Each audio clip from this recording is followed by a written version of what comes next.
Salam Singh, Salam Singh, Salam Singh, Salam Singh, Salam Singh, Salam Singh. अस्सलाम वालेकुम and ji good morning मुंहिंजे तमामु viewers खे कीअं आहियो, ख़ैरियत सां आहियो, ख़ुशि आहियो, ज़िंदगियूं कीअं आहिनि, तबियतूं कीअं आहिनि, शुरूआत कीअं थी रही आहे। अच्छा, ये शुरूआत कुछ गरम गरम सी न लॻी रही आहे, ईअं न लॻी रहियो आहे त गर्मी जेका आहे उहा वराए सां अची वई आहे। गुज़िरियल ॾींहंनि में मौसम वरी बि कुझु बहितर थी वियो हो। हा, ॿियूं शयूं बहितर शायदि मौसम सां गॾु न हुयूं, ज़ाहिर आहे बारिश जा सिलसिला हुआ जेके असांखे नज़र अची रहिया हुआ, सैलाबी सिलसिला हुआ, हिन वक़्तु बि माण्हू काफ़ी इफेक्टेड आहिनि। सो खोड़ सारी शयूं अहिड़ियूं नज़र अची रहियूं, बट एटलीस्ट थोरो सो जेको वेदर हो वो थोरो सो इलाही गरम खां थोरो सो बहितरी जी तरफ़ हो। बट जी हाणे वराए सां जे तरीक़े सां गर्मी थी रही आहे and coming to that day जंहिं ॾींहं ते तव्हांखे यादि हूंदो त गर्मी इलाही तेज़ थी हुई एंड देन पोइ अचानक सां बारिश थी वई। बारिश थियण खां पोइ जब ज़्यादा बारिश होती है तो ज़्यादा पानी आता है। एग्जैक्टली ईअं ई थियो। ऐं इहो जेको तकिया कलाम हो न भुट्टो साहब जो, हाणे मूंखे लॻे थो ज़रदारी भुट्टो साहब जो इहो तकिया कलाम हाणे सभिनी खे यादि आहे, बिकॉज़ इन्हनि इहो साबित करे छॾियो आहे त वाक़ई ईअं ई थींदो आहे। अगरि तव्हां पाकिस्तान में रही रहिया आहियो, स्पेसिफिकली पाकिस्तान जे शहर कराची में रही रहिया आहियो, त ईअं ई थियणो आहे ऐं इन जे लाइ तव्हांखे तयारु थियणो आहे। अच्छा जी, तयारी छा जी करणी आहे असांखे हिन वक़्तु? न सिर्फ़ु ही ॻाल्हियूं बल्कि उन ॾींहुं हिकु असांखे एग्ज़ैम्पल मिलियो जेको असां सभिनी जे साम्हूं हो। उन सां गॾोगॾु हिकु दफ़ो ॿीहर अरेबियन सी जो जेको डिप्रेशन आहे उहो रिकॉर्ड कयो पियो वञे। इहो चयो पियो वञे त साउथ जी तरफ़, कराची साउथ जी तरफ़ अगेन जेको वेदर आहे उहो थिक थी तव्हांजे साम्हूं अचे पियो। अच्छा, जॾहिं असां वेदर जी ॻाल्हि कंदा आहियूं, जॾहिं असां कंहिं बि शइ जी ॻाल्हि कंदा आहियूं त असां वटि प्रिडिक्शन हूंदी आहे त ठीकु आहे हेतिरो वेदर ईंदो, हीअं थींदो, का प्रिपरेशन असां करे वठंदा आहियूं, तमामु माण्हुनि खे असां प्रिकॉशन्स असां करे रहिया हूंदा आहियूं, काफ़ी सारी शयूं असां करे रहिया आहियूं। बट हाणे जेको वेदर आहे as per the system, as per the alert, इहो असांखे साम्हूं अचे पियो। मतिलबु हाणे त उहिदेदारान बि असांखे इहो चवनि पिया त असांखे का ख़बर न आहे, केॾी महिल बि कुझु बि थी सघे थो। पर जेका बारिश ईंदी उहा उअं ई हाणे ईंदी जीअं उन ॾींहुं असांखे नज़र आई। त का अहिड़ी का प्रिडिक्शन न हुई त ॾाढी तेज़ बारिश थींदी या कुझु थींदी। बट हाणे जंहिं बि बारिश जो ज़िक्र थिए थो उते अर्बन फ्लडिंग जो ज़िक्र थिए थो, उते डिफरेंट शयुनि जो ज़िक्र थिए थो, उते मज़ीद डिप्रेशन जो जेको आहे उहो ज़िक्र थिए थो। सो जीअं असांखे तयारु रहणो आहे। हिकिड़ो हमेशह असां ॿुधंदा आहियूं त जीअं असां ब्रेस जी जेका पोज़ीशन आहे उहा उन लाइ वठणी हूंदी आहे त केॾी महिल बि कुझु बि थी सघे थो। हिन वक़्तु असां उन ई जॻह ते आहियूं त केॾी महिल बि कुझु बि थी सघे थो। घरां जेॾी महिल निकिरो था त इहो सोचे निकिरो त थी सघे थो अॼु बारिश थी वञे, थी सघे थो सुभाणे बारिश थी वञे। हिन वक़्तु जी रिपोर्ट इहो ई आहिनि त आचर वारे ॾींहुं, संडे वारे ॾींहुं, मतिलबु सुभाणे न परीं इंशाअल्लाह इहो ॿुधायो पियो वञे त बारिश थींदी ऐं इंशाअल्लाह सुठी थींदी, प्यारी थींदी, एतिरी नुक़सानदेह न हूंदी। बट जी वेदर रिपोर्ट कुझु नई तरीक़े जूं आहिनि त बारिश कीअं बि थी सघे थी, केतिरी बि थी सघे थी, इहो नथो ॿुधाए सघिजे त बारिश थोरी थींदी या बारिश हेतिरे हद ताईं थींदी। प्रिडिक्शन इहा ई आहे त केॾी महिल बि अर्बन फ्लडिंग जो कराची खे सामनो करिणो पइजी सघे थो। न सिर्फ़ु हिन वेदर जे सिस्टम जे लाइ कराची बल्कि मसइले में लाहौर बि आहे। हिन वक़्तु ताईं असां पंजाब जे बारिशुनि जूं ॻाल्हियूं करे रहियासीं, पंजाब में सैलाबी सूरत हालनि जूं ॻाल्हियूं करे रहियासीं, पंजाब में उन पाणी जूं ॻाल्हियूं करे रहियासीं जेको इंडिया जी तरफ़ां अची रहियो हो ऐं पोइ उन ट्रैवल करे पंजाब दैन KPK में उन असरअंदाज़ थियो, सिंध में एंटर थियो, तमामु शयूं असांखे नज़र आयूं। बट जी एयर क्वालिटी जे लाइ लाहौर हमेशह जेको आहे वो न्यूज़ में रहियो आहे। लाहौर हमेशह एयर क्वालिटी जे हिसाब सां नाज़रीन जे लाइ असांजे जेके उते असांजा व्यूअर्स उते रहनि था उन्हनि जे लाइ ज़ाहिर ख़ुशाइन न रहियो आहे। लाहौर जी एयर क्वालिटी बद खां बदतर थींदी पई वञे। हिकु दफ़ो ॿीहर जेका रिपोर्ट अचे पई उहा टॉप मोस्ट बैड क्वालिटीज़ में, वर्ल्ड जी बैड क्वालिटीज़ एयर क्वालिटीज़ में लाहौर जो नालो हिकु दफ़ो ॿीहर शामिलु थी वियो आहे।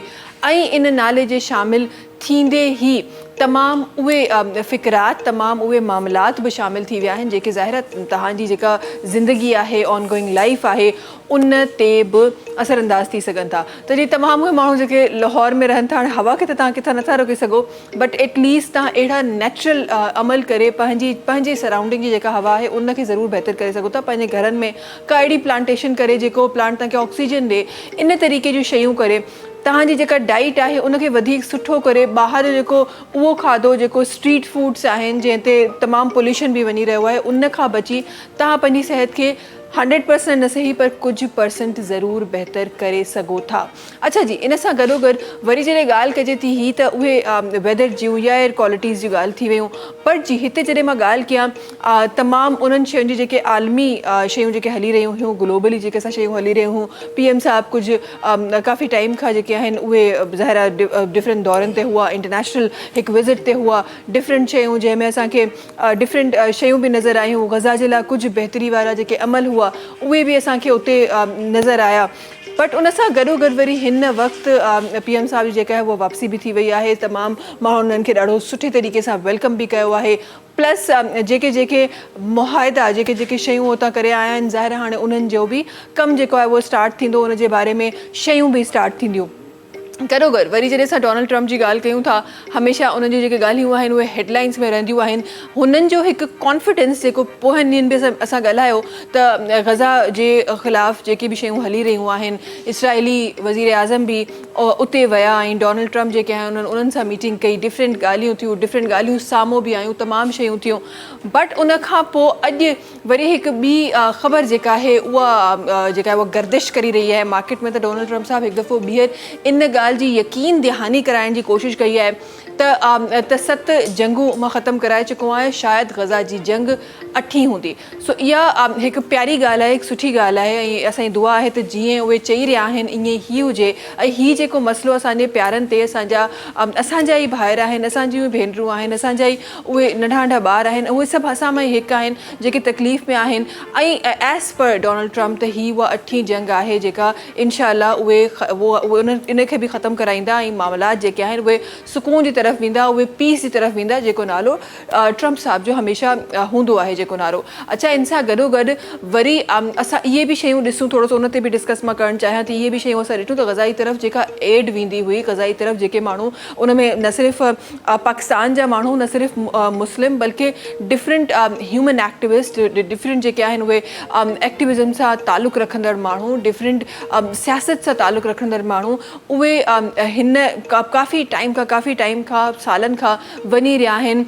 समंदर जे थ्रू उहे वेंदा आहिनि ऐं उन खां पोइ उते गज़ा ते एड पहुचाईंदा आहिनि। ज़ाहिर बिकॉज़ तव्हां जॾहिं बाय रोड वञो था त डिफरेंट शयूं जेके आहिनि उहे तव्हांखे फेस करणियूं थियूं पवनि। उन जे जेको आहे डीप में न वेंदासीं, डेप्थ में न वेंदासीं, पर हिन वक़्त ताईं जी ख़बर इहा ई आहे 4 उहे शिप्स जेके आहिनि उहे गज़ा जी तरफ़ हली हुयूं। उन मां ज़ाहिर 3 शिप्स जेके आहिनि तव्हां मां बख़ूबी सुञाणियूं था, त उन्हनि खे त रोकियो वियो, पर हिकु शिप जेका आहे उहा हिन वक़्तु गज़ा जी सराउंडिंग में जेको पाणी आहे उन में शामिलु थी चुकी आहे। इंशाल्लाह गज़ा ताईं पहुचंदी बि। न सिर्फ़ु उन में खाइण पीअण जो सामान आहे, न सिर्फ़ु उन में उहे तमामु एक्टिविस्ट आहिनि, बल्कि डॉक्टर्स बि आहिनि, डिफरेंट फील्ड्स जा माण्हू आहिनि जेके हिन वक़्तु वञी असांजे प्यारनि खे उहे तमामु शयूं पहुचाईंदा। मेडिसिन्स बि आहिनि, खोड़ सारी शयूं आहिनि जेके असांजे प्यारनि ताईं पहुचाईंदा। ऐं इंशाल्लाह ज़िंदगी जेका हिन वक़्तु उते थोरी सी मुश्किल आहे, उहा थोड़ी हद ताईं ज़ाहिर उन तरीक़े सां जेका ज़िंदगी उन्हनि जी पहिरीं हुई डिस्टर्ब थी आहे, ओड़ी ज़िंदगी त शायदि हिन वक़्तु फ़राहम करणु इहो हिकु इलाही वॾो दावो हूंदो। बट एटलीस्ट कुझु शयूं ज़रूरु असांजा जेके प्यारा आहिनि उहे कंदा ऐं उहे उन में असांजा जेके उहे प्यारा आहिनि जेके हिन वक़्तु तकलीफ़ में आहिनि, उहे थोरो घणो तकलीफ़ मां ज़रूरु निकिरंदा। ही आलमी सतह जूं ॻाल्हियूं आहिनि जेके डिफरेंट थी रहियूं आहिनि। प्लस थोरो सो पंहिंजे मुल्क जी ॻाल्हि करे था वठूं, थोरो सो पंहिंजी उन्हनि शयुनि जी ॻाल्हि करे था वठूं, कराची जी ॻाल्हि करे था वठूं। डिफरेंट टाइम्स ते डिफरेंट जॻहियुनि ते असां तव्हांखे ॿुधायो त फ्रॉम 1 अक्टूबर जेके डिजिटल जेके लाइसेंस आहिनि उन्हनि जो सिलसिलो स्टार्ट थी वेंदो। सिलसिलो स्टार्ट थींदे ई कंहिं तरीक़े सां पहुचंदो, कीअं पहुचंदो, किन माण्हुनि न पहुचंदो, इन जी तमामु जेके तमामु रिपोर्ट्स आहिनि उहे ऑनलाइन अवेलेबल आहिनि। त तमामु उहे माण्हू जेके मूंखे हिन वक़्तु ॾिसी रहिया आहिनि, बराए महिरबानी हाणे को सिग्नल जेको आहे उहो बिना ॾिठे ईअं क्रॉस न कजो, बिकॉज़ ज़ाहिर आहे हाणे हर माण्हू खे टाइमली चलान थींदो आहे। त हिकु वॾो सवाल बि आहे, वॾो चैलेंज बि आहे त छा असां जेको सोचियो आहे, जंहिं सिस्टम खे असां खणी आया आहियूं, डिजिटलाइज़ कंहिं सिस्टम खे करणु एतिरो आसान न आहे, ज़ाहिर मुश्किल आहे। त छा असां कामयाबु थींदासीं? ॿियो इहो सुवाल आहे त केतिरो फ़ीसद, ज़ाहिर हिन वक़्तु 100% कराची ओवर द कैमरास कोन्हे, ईअं थी वञे त छा ई ॻाल्हि हुजे, केतिरो क्राइम रेट असांजो घटि थी वञे।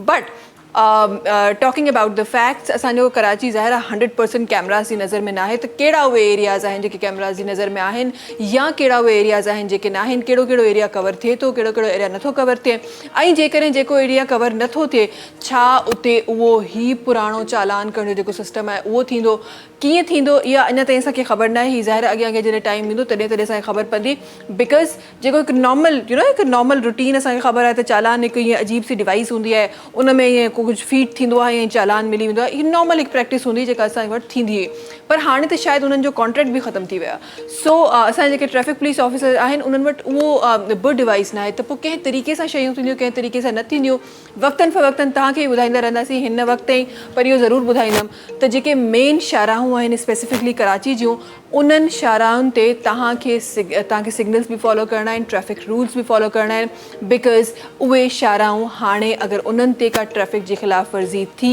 त चालान तव्हां वटि डिजिटली तव्हांजे घर ते पहुचंदो by the scanning of your cars number plate उहो डायरेक्ट तव्हांजे घरनि ताईं पहुचंदो अच्छा जी शोभी भाई सां गॾु आहिनि अस्सलाम वालेकुम शोभी भाई छा हाल आहे ख़ैरियत सां आहियो ख़ुशि आहियो मेरी बहन वालेकुम सलाम सिंध और सलाम सिंध। शुक्र अल्हम्दुलिल्लाह ज़बरदस्त न्यूज़ आ रही हैं सुन रहे हैं और वेदर की बात है तो बारिश जैसी भी हो कैसी भी हो मुझे बेइंतहा पसंद है हाँ जी तो बारिश होनी भी चाहिए अच्छा बारिश जब तक शोभे ऊपर से आती है बड़ी प्यारी लगती है फिर वो जब कराची में नीचे आ जाती है तो फिर तकलीफ दे हो जाती है देखिए मसला ये है हमारे साथ बिल्कुल ये तो बिल्कुल सोचना चाहिए हमारी हुकूमत पाकिस्तान को सोचना चाहिए कि सीवरेज का जो निज़ाम है वो बेहतर कर दें तो ये जो अल्लाह की रहमत है बरसती है हमें और हसीन लगने लगेगी मज़ीद ज़्यादा इंशाल्लाह आएगा ऐसा दिन भी आएगा जो हम ऐसा पाकिस्तान देखेंगे कि बारिश आएगी और यूं गायब हो जाएगी इंशाल्लाह अच्छा जी अॻियां वधंदे कुछ ॿियूं प्यारी प्यारी ॻाल्हियूं प्रोग्राम में कयूं था ॻाल्हि कयूं था GFS बिल्डर्स एंड डेवलपर्स जी GFS builders and developers different projects market में खणी आयो आहे तव्हां सभिनी जे लाइ ॻाल्हि कयूं था क्रीक गोल्ड सेंटर जी Creek Gold Centre GFS builders जो ॾाढो ज़बरदस्त प्रोजेक्ट जंहिंमें लग्जरी अपार्टमेंट्स मौजूदु आहिनि 3, 4, 5 कमरनि जा अपार्टमेंट्स आहिनि जेके तव्हांखे मिली रहिया आहिनि क्रीक गोल्ड सेंटर में जंहिंजे लाइ तव्हांखे डाउन पेमेंट ॾियणी आहे 20 लख रुपया मंथली 1 लख रुपयो ॾियणो आहे ऐं क्रीक गोल्ड सेंटर में तव्हां पंहिंजो अपार्टमेंट बुक कराए सघो था क्रीक गोल्ड सेंटर में शॉप्स बि मौजूदु आहिनि इनिशियली तव्हांखे ॾियणा आहिनि सिर्फ़ु ऐं सिर्फ़ु 3.5 लख रुपया मंथली तव्हांखे पे करणा आहिनि 25,000 रुपया ऐं क्रीक गोल्ड सेंटर में तव्हां पंहिंजी शॉप बि बुक कराए सघो था प्रीमियम ब्लॉक जी ॻाल्हि कयूं था प्रीमियम ब्लॉक में घर ऐं प्लॉट्स मौजूदु आहिनि जंहिंजे लाइ तव्हांखे मंथली सिर्फ़ु ऐं सिर्फ़ु 20,000 रुपया ॾियणा आहिनि ऐं तव्हां GFS builders and developers J premium block में पंहिंजो घर या पोइ पंहिंजो प्लॉट बुक कराए सघो था इन सां गॾोगॾु मलीर कैंट जहिड़ो ज़बरदस्त इलाइक़ो उन जे क़रीब खोखरा पार मेन रोड ते अची रहियो आहे MTR 1 Chase mall MTR 1 Chase mall अची रहियो आहे जेको फ्यूचर में सरमायाकारी जो हिकु ॾाढो बहितरीनु मौक़ो तव्हां सभिनी खे ॾेई रहियो आहे जंहिंमें अगरि तव्हां शॉप बुक कराइणु चाहियो था इनिशियली तव्हांखे सिर्फ़ु ऐं सिर्फ़ु 2 लख रुपया ॾियणा आहिनि मंथली तव्हांखे 5,500 रुपया ॾियणा आहिनि ऐं जी तव्हां क्रीक गोल्ड सेंटर में पंहिंजी तव्हां MTR 1 चेज़ मॉल में पंहिंजी शॉप बुक कराए सघो था तमामु प्रोजेक्ट्स ॾाढा प्यारा प्यारा आहिनि नाला ॾाढा प्यारा प्यारा आहिनि तमामु प्रोजेक्ट्स जा अॻियां वधंदे ॻाल्हि कयूं था नॉर्थ सिटी सेंटर जी नॉर्थ सिटी सेंटर अगेन हिकु ॾाढो ज़बरदस्त हिकु प्रोजेक्ट आहे जेको GFS बिल्डर्स एंड डेवलपर्स जो आहे जंहिंमें तव्हांखे मिली रहिया आहिनि सेमी फर्निश्ड अपार्टमेंट जंहिंजे लाइ तव्हांखे इनिशियली 3 लख रुपया ॾियणा आहिनि मंथली 15,000 रुपया ॾियणा आहिनि ऐं तव्हां पंहिंजे सेमी फर्निश्ड अपार्टमेंट जा मालिक थी सघो था नॉर्थ सिटी सेंटर में शॉप्स बि मौजूदु आहिनि जंहिंजे लाइ इनिशियली तव्हांखे 2 लख रुपया ॾियणा आहिनि मंथली 5,000 रुपया ॾियणा आहिनि ऐं तव्हां नॉर्थ सिटी सेंटर में पंहिंजो शॉप बुक कराए सघो था तमामु जेके प्रोजेक्ट्स आहिनि GFS बिल्डर्स एंड डेवलपर्स जे बैनर जे हेठां ठही रहिया आहिनि तमामु प्रोजेक्ट्स जो जेको पेमेंट स्केड्यूल आहे उहो फ्लेक्सिबल आहे 5 सालनि में तव्हांखे पेमेंट करणी आहे त अॼु ई वञो GFS बिल्डर्स एंड डेवलपर्स जी तरफ़ पंहिंजो शॉप पंहिंजो घर पंहिंजो अपार्टमेंट या पोइ पंहिंजो प्लॉट बुक करायो शोभी भाई जी तरफ़ वेंदासीं शोभी भाई छा शामिल थी रहियो अॼु सुबुह जो कि जुम्मे का दिन है प्यारा दिन है मुबारक दिन है जी और ये बहुत एक पुराना कलाम है जो उस्ताद नुसरत फ़तेह अली ख़ान साहब ने पढ़ा था गाया था इसको उसके बाद अभी रिसेंटली एक बहुत प्यारे बच्चे ने बहुत छोटे से बच्चे ने बहुत खूबसूरत बहुत सुरीला गाया है सिप्तैन उसका नाम है सिप्तैन अली तो उन्होंने तो बहुत प्यारा इसको निभाया है तो मुझे अच्छी चीज़ें अच्छी लगती हैं बहुत प्यारी लगती हैं कलाम होता है जी जी, मैं कहता हूँ जिक्र कैसे भी हो उसमें सुर ताल का इतना इशू नहीं होना चाहिए। ऐसे ही है, आपकी नीयत होनी चाहिए। बिस्मिल्लाह करते हैं, शामिल करते हैं।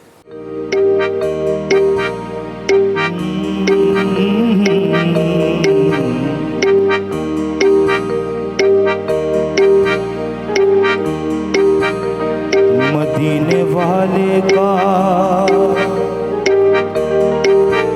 जो भी गुलाम हो जाए, कसम खुदा की वो आली मकाम हो जाए। नबी के इश्क का जिस दिल में ताग रोशन हो, नबी के इश्क का, नबी के इश्क का जिस दिल में ताग रोशन हो, तो उसे आतिश दोज़ख हराम हो जाए।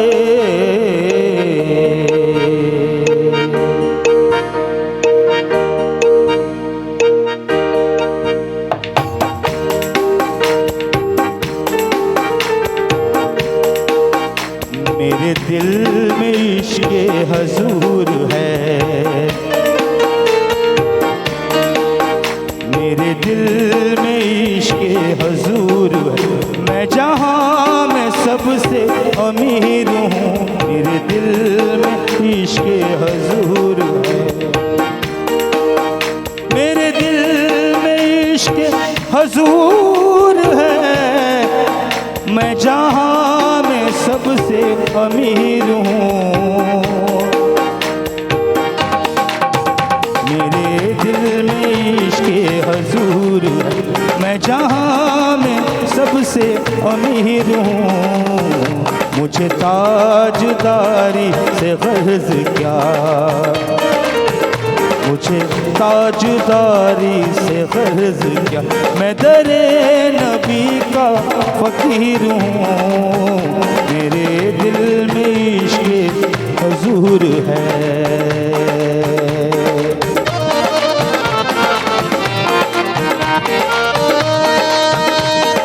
लहद में इश्क़े मोहम्मद दाग रखता हूँ, लहद में मैं इश्क़े मोहम्मद दाग रखता हूँ। अंधेरी कब्र में मोहम्मद का चराग रखता हूँ।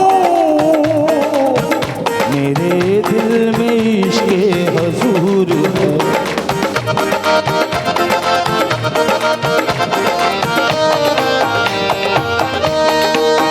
मैं गुलाम पंजतन पाक हूँ, मैं गुलाम पंजतन पाक हूँ। मैं दरे बतूल की खाक हूँ, मैं गुलाम पंजतन पाक हूँ। मैं दरे बतूल की खाक हूँ।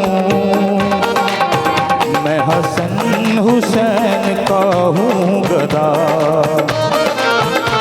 मैं हसन हुसैन का हूँ गदा। मैं सगे जनाबे अमीर हूँ, मैं हसन हुसैन का हूँ गदा। मैं सगे जनाबे अमीर हूँ। मेरे दिल में इश्क़े हजूर है।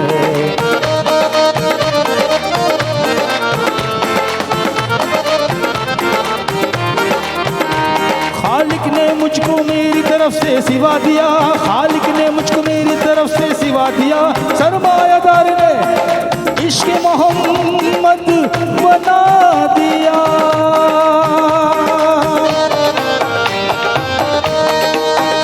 मुझे महरो माह का काम क्या, मुझे महरो माह से वो काम क्या। तेरे खुदा।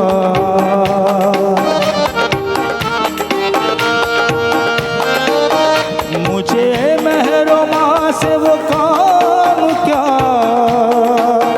तेरे नक्श पाहूँ मैं खुदा। मुझे क्या रिहाई से वास्ता, सल्ले अला काली कमली वाले लक्ष्मा तेरे हूँ मैं, सल्ले अला नबी ना सल्ले अला। मुझे क्या रिहाई से वास्ता, मुझे क्या रिहाई से वास्ता, तेरी जुल्फ का मैं असीर हूँ, तेरी जुल्फ का मैं असीर हूँ। मुझे ताजदारी से करता, मुझे ताजदारी से कर्ज क्या, मैं दरे नबी का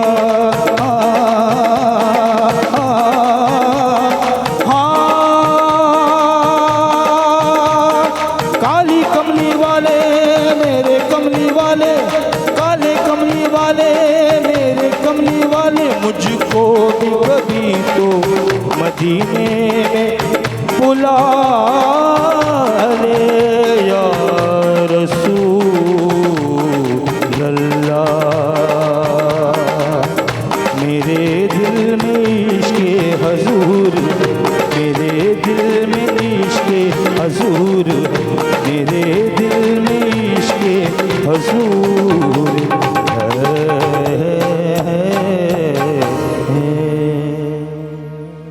माशाल्लाह माशाल्लाह, बहुत खूब, ज़बरदस्त ज़बरदस्त। अच्छा जी, प्यारी प्यारी शुरुआत से अगर प्यारे प्रोग्राम की तरफ हलूँ था नाज़रीन, वक्त है ब्रेक जो इंशाल्लाह वापस जी पंजन प्यारे प्यारे मेहमाननि से तव्हांजी मुलाक़ात कराइणी आहे। तव्हां सां मिलूं था हिन नंढी कमर्शियल ब्रेक खां पोइ। सलाम सिंध सलाम सिंध सलाम सिंध सलाम सिंध सलाम सिंध सलाम सिंध। जी वेलकम बैक। अच्छा जी, मेहमान से असां सां गॾु आहिनि, मेहमान जी तरफ़ हलूं था। अॼु सां गॾु डिफरेंट फील्ड जूं डिफरेंट पर्सनैलिटीज़ आहिनि जेके अॼु सां गॾु तशरीफ़ फरमा आहिनि। सभिनी खां पहिरीं हिन तरफ़ असां गॾु जेका पर्सनैलिटी तशरीफ़ फरमा आहिनि, पाण हिकु सॉफ्टवेयर इंजीनियर आहिनि, हिकु अरसे खां सॉफ्टवेयर ते कमु करे रहिया आहिनि, डिफरेंट सर्विसिस प्रोवाइड करे रहिया आहिनि। आफ्ताब तुनियो साहब आहिनि जेके असां गॾु तशरीफ़ फरमा आहिनि। अस्सलाम वालेकुम, कीअं हो? ख़ैरियत सां हो? ख़ुशि आहियो? तबीयत ठीक है? ज़िंदगी कीअं आहे आफ्ताब साहब? ज़बरदस्त, अल्लाह शुक्र आहे। माशाल्लाह माशाल्लाह, ज़बरदस्त। जिन जो आफ्ताब वरी वो तुनियो नालो हूंदो आहे, उनजी ज़िंदगी हूअं ई ज़बरदस्त हूंदी आहे। अच्छा समझदार के लिए चवंदा आहिनि इशारा काफ़ी है। अॻियां वधंदे असां गॾु हिकु ॿी पर्सनैलिटी आहे जेका तशरीफ़ फरमा आहे, शफ़क़ अफ़ज़ल साहिब आहिनि जेके असां गॾु तशरीफ़ फरमा आहिनि। पाण हिकु सीनियर मेकअप आर्टिस्ट बि आहिनि, गॾोगॾु पाण हिकु इवेंट प्लानर बि आहिनि। अस्सलाम वालेकुम, कीअं हो? ख़ैरियत सां हो? ख़ुशि आहियो? जी जी अल्हम्दुलिल्लाह। तबीयत ठीक है? ज़िंदगी कीअं आहे शफ़क़ साहिबा? बहुत सारी अल्हम्दुलिल्लाह बिल्कुल ठीक है। बहुत सारी ठीक है नहीं मतलब बहुत सारी बोलते बोलते आपने ब्रेक मार दिया। हाँ। क्या था ये बहुत सारी की बात क्या आ रहा था? मतलब बहुत सारे मसरूफियत के बावजूद भी अल्हम्दुलिल्लाह इंजॉय कर रहे हैं। ज़बरदस्त, बहुत अच्छी बात है। और मुझे ऐसा लगता है कि जो लोग काम करते हैं उनके लिए मसरूफियत बहुत ब्लेसिंग होती है, वरना ज़िंदगी बिगड़ने लग जाती है, बुरी लगने शुरू हो जाती है। खैर जी, हिकु ॿियो नालो आहे जेको असां गॾु तशरीफ़ फरमा आहे ऐं पाण ॾाढा ख़ूबसूरत आवाज़ जा मालिक आहिनि। डिफरेंट जॻहियुनि ते पाण जेको आहे वो परफॉर्म बि कयो अथनि। डिफरेंट ट्रैक्स तव्हां ताईं बि सोशल मीडिया ते रखियल आहिनि जेके तव्हां ताईं बि पहुता हूंदा। अॼु असांजे प्लेटफॉर्म ते असां सां गॾु आहिनि, इंशाअल्लाह असांजे प्रोग्राम में बि परफॉर्म कंदा ज़मीर मल्हा साहब जेके असां गॾु तशरीफ़ फरमा आहिनि। अस्सलाम वालेकुम। वालेकुम कीअं हो? ख़ैरियत सां हो? ख़ुशि आहियो? अल्हम्दुलिल्लाह ठीक ठाक, तव्हां ॿुधायो? अल्हम्दुलिल्लाह बिल्कुलु ठीकु ठाक। तव्हां ॿुधायो ज़िंदगी कीअं आहे ज़मीर साहब? ज़िंदगी माशाल्लाह बिल्कुलु ज़बरदस्त। माशाल्लाह ज़बरदस्त। ही जेको तव्हां कोट पाया आहियो न, ॾाढो ख़ूबसूरत पियो लॻे। थैंक यू थैंक अच्छा, इहो चेंज आहे, एम्ब्रॉयडरी थियल आहे? यू। ना बसि ही वैसे हर सूट ते बहितर ई लॻंदो आहे। बहितर ई लॻंदो आहे, ॾाढो ख़ूबसूरत लॻी रहियो आहे, ॾाढो प्यारो लॻी रहियो आहे। हिन ते बि इंशाअल्लाह प्यारा प्यारा गाना बि तव्हां ज़रूरु शामिलु कंदासीं। शुरूआत ॻाल्हियुनि जी जेका आहे उहा थोरो सो आफ्ताब तुनिया जे लफ़्ज़नि में करणु चाहियूं था। आफ्ताब तुनिया साहब तव्हांजी तरफ़ अचणु चाहियां थी। पहिरीं त मूंखे थोरो सो रीज़न ॿुधायो, बिकॉज़ न जेके माण्हू सॉफ्टवेयर ते कमु कंदा आहिनि उहे ज़ाहिरा हर माण्हू जे लाइ हर फील्ड न हूंदी आहे, हिन में को इनकार कोन्हे, पर जेके माण्हू कुझु फील्ड्स अहिड़ियूं हूंदियूं आहिनि जेके परे खां ॾिसी चइबो आहे त हीअ असां असांजे वस जी ॻाल्हि आहे। मूंखे लॻे थो सॉफ्टवेयर जेको वर्क आहे उहो बि कुझु ईअं ई आहे, जेतिरा सॉफ्टवेयर इंजीनियर आहिनि सिर्फ़ु उहो ई सम्झी सघनि था, दुनिया जो ॿियो को माण्हू नथो सम्झी सघे। शायदि न असांजी हिकु फील्ड अहिड़ी आहे त शायदि कुझु माण्हू कुझु शयूं चुराए सघनि, पर हीउ अहिड़ो कमु आहे जंहिंमां कहिड़ी शइ चुराए थो सघे। तव्हांखे प्रॉपरली या त हुन फील्ड में वञिणो पवंदो या त हुन मां हथु कढणा पवंदा। हीअ फील्ड सिलेक्ट करण जो रीज़न छा हो?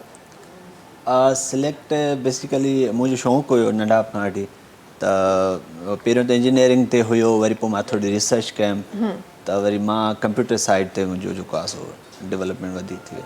पोइ मां सोचियुमि त इन ई फील्ड में कंप्यूटर दौर आहे, ॿाहिरि इंटरनेशनली जो काफ़ी इन जो कमु हूंदो आहे, पोइ मां इहा सिलेक्ट कयमि, डिग्री में कमु कयोसीं। सही सही। सो वक़्त जी मुनासिबत सां जी बिल्कुलु तव्हां सॉफ्टवेयर इंजीनियरिंग में वियो। केतिरो मुश्किल आहे? मुश्किल न आहे, को बि कमु जेको आहे न उहो मुश्किल न हूंदो आहे, पर जॾहिं असां शुरू में वेंदा आहियूं ऐं उन शइ खे आहिस्ता आहिस्ता लर्न कंदा आहियूं, एक्सपीरियंस जॾहिं गेन कंदा आहियूं, पोइ सफ़ा आसानु थी वेंदी आहे। तव्हांजो कमु आहे, मां कंदुसि, मूंखे मुश्किल लॻंदी। बिल्कुलु बिल्कुलु त ईअं ई आहे, हर कंहिंजी पंहिंजी फील्ड आहे, ऐं उहो पंहिंजी हुन फील्ड में जॾहिं एक्सपर्ट थो थिए त पोइ उनजे लाइ जेको आहे सो चवंदा आहिनि न, त जेको जंहिं रस्ते ते तव्हां 100 दफ़ा वञी चुका आहियो, अखियूं बंदि बि हूंदव, त उहो रस्तो तव्हांखे ख़बर हूंदी त हिते वण हूंदो, हिते मोड़ ईंदो, हिते ईअं हूंदो आहे। ज़बरदस्त, ॾाढो बहितरीन एग्जाम्पल ॾिनो है। अॻियां वधने शफ़क़ साहिबा सां गॾु आहिनि। शफ़क़ साहिबा, अगेन यही बात मैं आपसे भी करना चाहूँगी कि ये फील्ड सेलेक्ट करने का मकसद क्या था? अब बेसिकली मेरा शौक था। मुझे लगता है मेकअप तो मुझे लगता है हर लड़की का शौक होता है। बचपन से हमें अम्मा की लिपस्टिक चुरा के भी हमने काम करना होता है, अपने फेस पे दूसरों को लगाना होता है, तो ये तो मुझे लगता है बचपन से हम सबका शौक होता है, लेकिन उसको प्रोफेशनली कोई लेके जाता है, जिस तरह आप लेके गई। अब मैंने age a makeup artist start करा था अपना कैरियर, फिर उसके बाद में शोबिस की तरफ आ गई, इवेंट्स वगैरह मैंने करवाए, और फिर फैशन इंडस्ट्री में इन हुई, फैशन शो, तो वो फिर करते करते एक मैं ऑर्गेनाइज फिर करने लग गई, प्लान करने। पहले मैं पार्ट होती थी उसमें, मैं खुद पार्टिसिपेट करती थी, फिर वो शौक बढ़ता गया, तो फिर मैंने एक टाइम ऐसा है कि खुद ही इवेंट्स प्लान करना शुरू कर दिए। तो मैं खुद अब ऑर्गेनाइज करती हूँ अल्हम्दुलिल्लाह।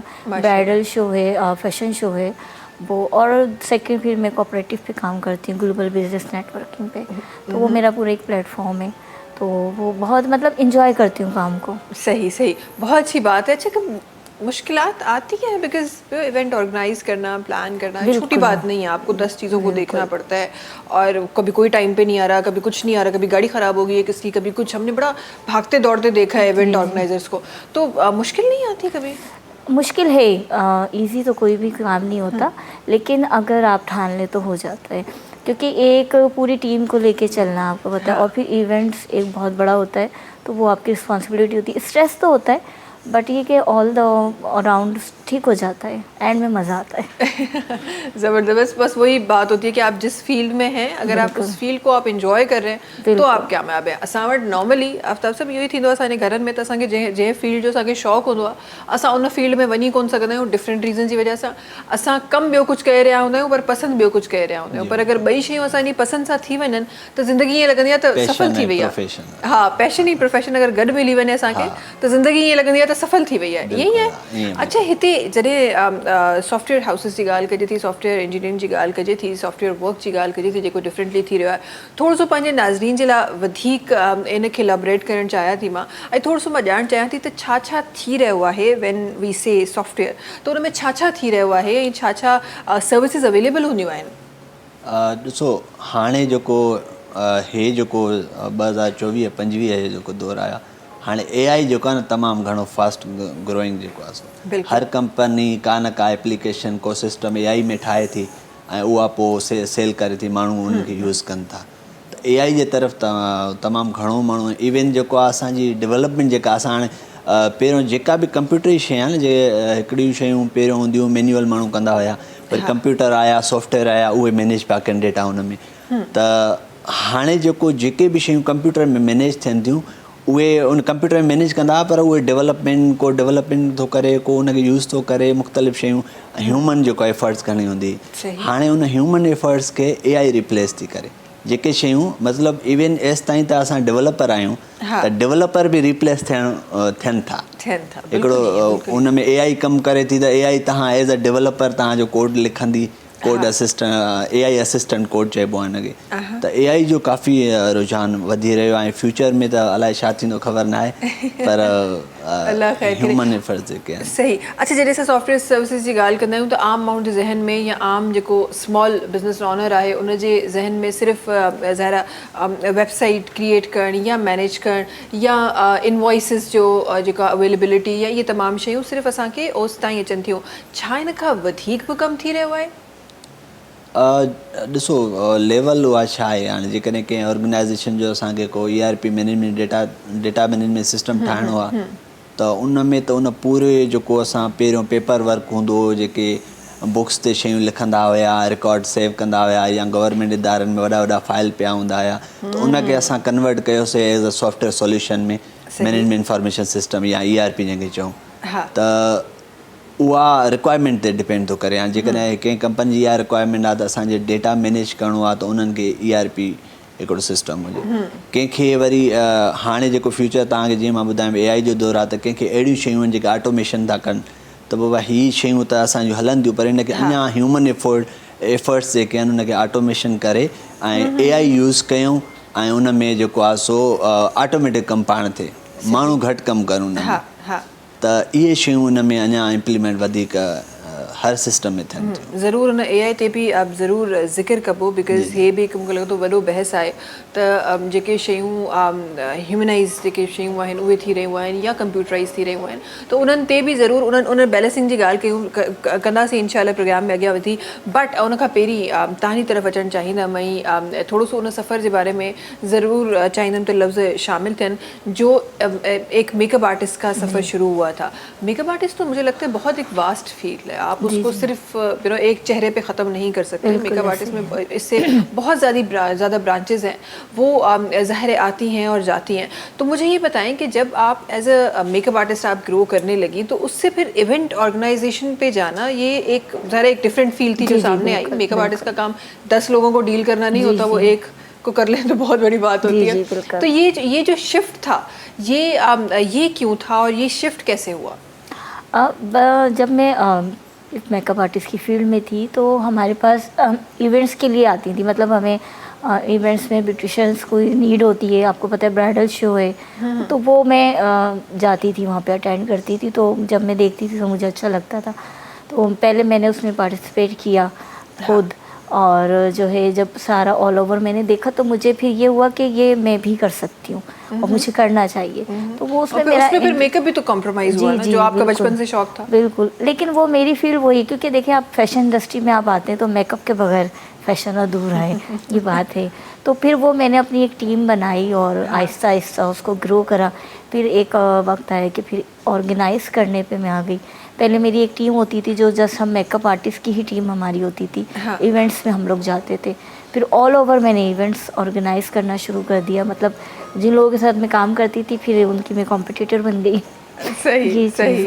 अच्छा, तो कभी कोई ऐसा कोई ब्लंडर हुआ उस तमाम प्रोसेस में कि कभी कोई ज़ाहिर इंसान गलतियां करके सीखता है, तो कभी कोई ऐसी चीज़ हुई जिसको कवर अप करना पड़ा हो? जी बहुत, अभी भी लर्निंग टाइम मेरा चल रहा है। और आप किसी भी फील्ड में जाएं आप सीखते हैं, हमारी ज़िंदगी एक सीखने का ही है सिलसिला। तो स्टार्टिंग में बहुत हुई प्रॉब्लम, क्योंकि मैंने स्टार्ट ही जो है इनिशियल स्टेज से किया ना, कि नीचे से मैं ऊपर आई स्टेप बाय स्टेप। ये नहीं कि मैं एकदम इवेंट ऑर्गेनाइज़र बन गई। तो वो मैंने जो है स्टेप बाय स्टेप फॉलो करा, सारी चीज़ें समझी, काफ़ी मैंने टाइम दिया। फिर जब समझ में आया तो लेट्स डू इट। माशाल्लाह, बहुत अच्छी बात है। चलिए गाल के अॻियां वधंदे ज़मीर साहब असां गॾु तशरीफ़ फरमा आहिनि। ज़मीर साहब, ज़िंदगी में सिंगिंग जो अचणु इत्तफ़ाक़ हो? ना मैम, शौक़ हो। ये शौक़ कॾहिं जाॻियो? बचपन का शौक़ वो, बचपन में नात वग़ैरह पढ़ंदो हुउसि, स्कूल में इवेंट्स थींदा हुआ, उन्हनि में नात पढ़ंदो हुउसि। उनखां बाद पोइ वालिद साहब जी डेथ थी वई। वालिद साहब जो शौक़ु हो हिकिड़ो नात खां बणिजे, लेकिन वालिद साहब जी डेथ खां बाद दौर भी चेंज थी वियो, तो उनखां बाद पोइ सिंगिंग जॉइन करे छॾी। सही। सिखिया वठो पिया, कंहिंखां सिखिया वरिती आहे? जी गॉड गिफ्टेड हली न, वैसे स्टार्टिंग में हिकिड़ो दोस्त हो जेको मिली वियो ईअं ई रस्ते ते, उन सां गॾु सिखियोसि थोरो। वो भी थोरो दोस्त रस्ते ते? मतलब कि अचानक सा दोस्त बन जी हो हाँ अचानक से रस्ते में मिलते मिलते फन हो ना हिकिड़ो फन मिलियो वञे थो हर जगह ते ॾाढी ख़ूबसूरत लाइन हा त कभी कभी अजनबी भी अपने बन जाते हैं तव्हां सां बिल्कुलु ईअं ई थियो आहे ईअं ई थियो बिल्कुलु हा सो इहे दोस्त सां गॾु सिखिया जो मरहलो शुरू थियो सिंगिंग में मूंखे उहो ई खणी आयो हुअमि हा प्रोफेशनली सिंगिंग कॾहिं खां शुरू कई हू 2023 खां 2023 खां जी। पहिरियों प्रोफेशनली प्रॉपर सॉन्ग ज़बरदस्त सो जी हिन वक़्तु 2025 जे ऑलमोस्ट आख़िर ताईं असां पहुची चुका आहियूं छा शामिलु कंदो प्रोग्राम में शाह साहब जो सॉन्ग आहे हिकिड़ो हा हा बिस्मिल्लाह कयूं था चुप वेही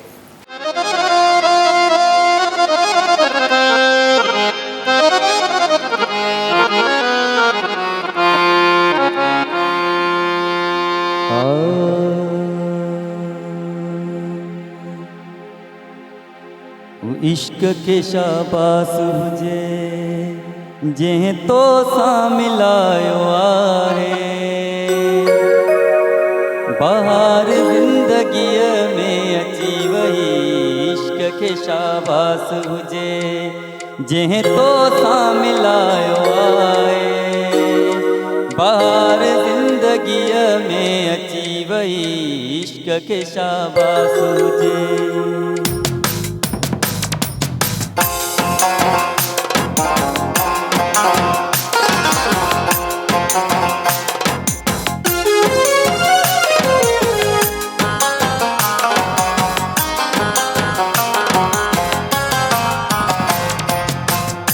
जीअं मुर्गी ॾिठो गुलनि जो मींहुं वठो ख़ुशीअ में आया रुगो गुज़रे तो वक़्तु सुठो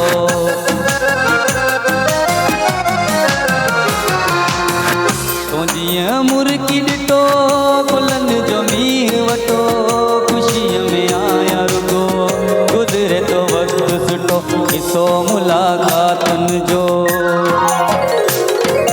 किसो मुलाक़ातुनि जो तो बि अॻिते वधायो आहे बहार ज़िंदगीअ में अची वई इश्क के शाबास हुजे जंहिं तो सां मिलायो आहे बहार ज़िंदगीअ में अची वई इश्क के शाबास हुजे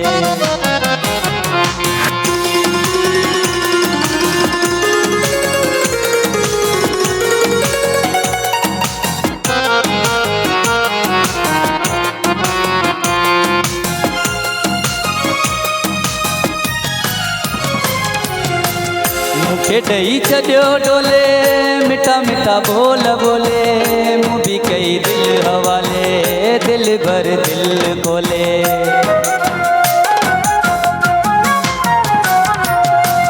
मूंखे ॾेई छॾियो डोले मिठा मिठा बोल बोले मूं बि कई दिलि हवाले दिलि भर दिलि खोले सुञो हुयो दिलि जो अंग हुयो दिल जो अंग अची सोहणे सजायो आहे बहार ज़िंदगीअ में अची वई इश्क के शाबास हुजे जंहिं तो सां मिलायो आहे बहार ज़िंदगीअ में अची वई इश्क के शाबास हुजे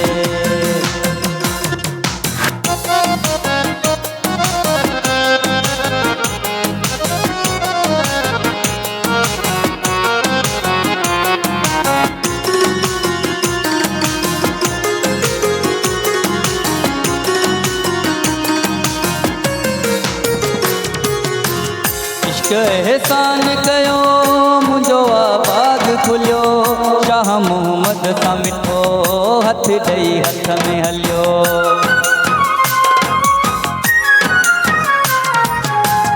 इश्क एहसान कयो मुंहिंजो आबाद खुलियो शाह मोहम्मद सां मिठो हथ ॾेई हथ में हलियो मेदुन जो पार बेड़ो मुंहिंजे मौला पुॼायो आहे बहार ज़िंदगीअ में अची वई इश्क के शाबास हुजे जंहिं तो सां मिलायो आहे बहार ज़िंदगीअ में अची वई इश्क के शाबास हुजे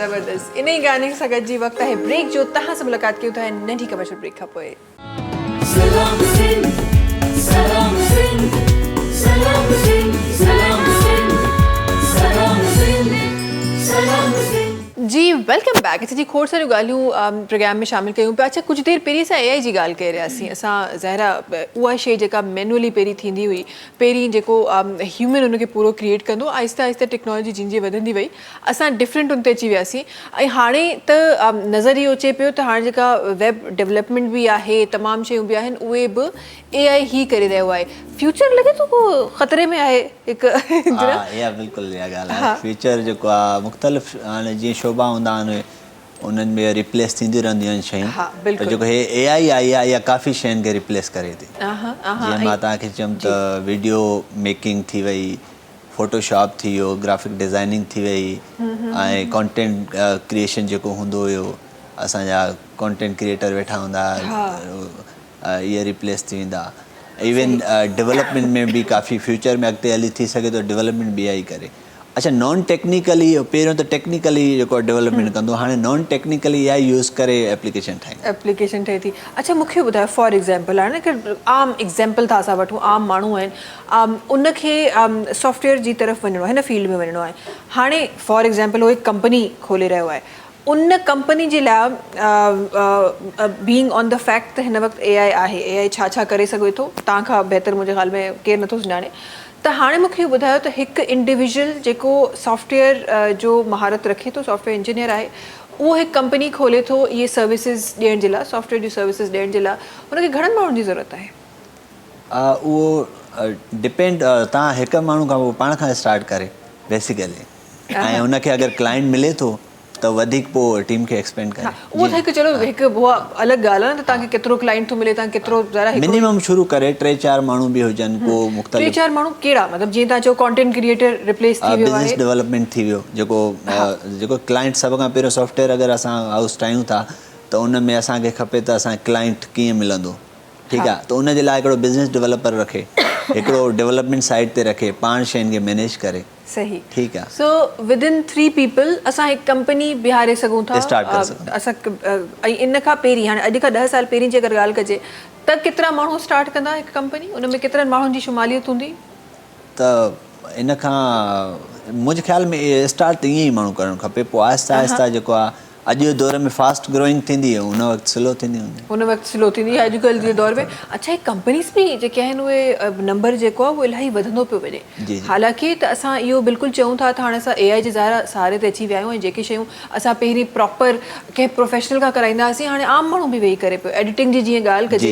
असां वटि जेतिरा कॉन्टेंट क्रिएटर्स आहिनि हाणे घरनि में वेही पाण वेही एडिटिंग करे रहिया हूंदा आहिनि हिननि खे कंहिं एडिटर जी ज़रूरत न आहे बिकॉज़ एप्स एतिरियूं अची वियूं आहिनि वरी थोरो सो उनखे अगरि स्मार्ट वे में खणियो वञे त असां वटि पेड एप्स आहिनि ऐं माण्हुनि खे उहा वधीक सहूलियत थी लॻे त बजाए जो असां कंहिं माण्हू खे हायर कयूं उनजूं बि ॻाल्हियूं ॿुधियूं उनखे भई रिक्वेस्ट कयूं छो न असां पेड जेका आहे उहा ऐप वठी ऐं पंहिंजी एडिटिंग पाण कयूं सो आहिस्ता आहिस्ता शयूं जेके आहिनि उहे शिफ्ट बि थी रहियूं आहिनि ऐं तंहिं करे ई असांखे अच्छा पर उन सां गॾोगॾु असांखे वरी इहो बि नज़र अचे पियो त कंपनी जो जेको नंबर आहे उहो बि वधी रहियो आहे इहा छा साइंस आहे मां इन साइंस खे सम्झणु थी चाहियां हिकु जॻह ते असां चऊं था त AI रिप्लेस करे रहियो आहे शयुनि खे ॿी जॻह ते असांखे उन ई जीअं तव्हां सॉफ्टवेयर इंजीनियर्स आहिनि उनजो जेको आहे उहो नंबर वधी रहियो आहे सॉफ्टवेयर कंपनीज़ जेके आहिनि उहे वधी रहियूं आहिनि छा रीज़न आहे AI बेसिकली असिस्ट थी करे ऐं उनखे प्रोसेस खे फास्ट थी करे असां जेको स्लो प्रोसेस कयूं था फास्ट थी करे जॾहिं इहो असांजो प्रोसेस फास्ट थो थिए त कंपनी ज़ाहिर ॻाल्हि आहे वधीक कमु कनि थियूं मुंहिंजे ख़्याल में जेको कंपनी वधीक कमु कनि थियूं उनजो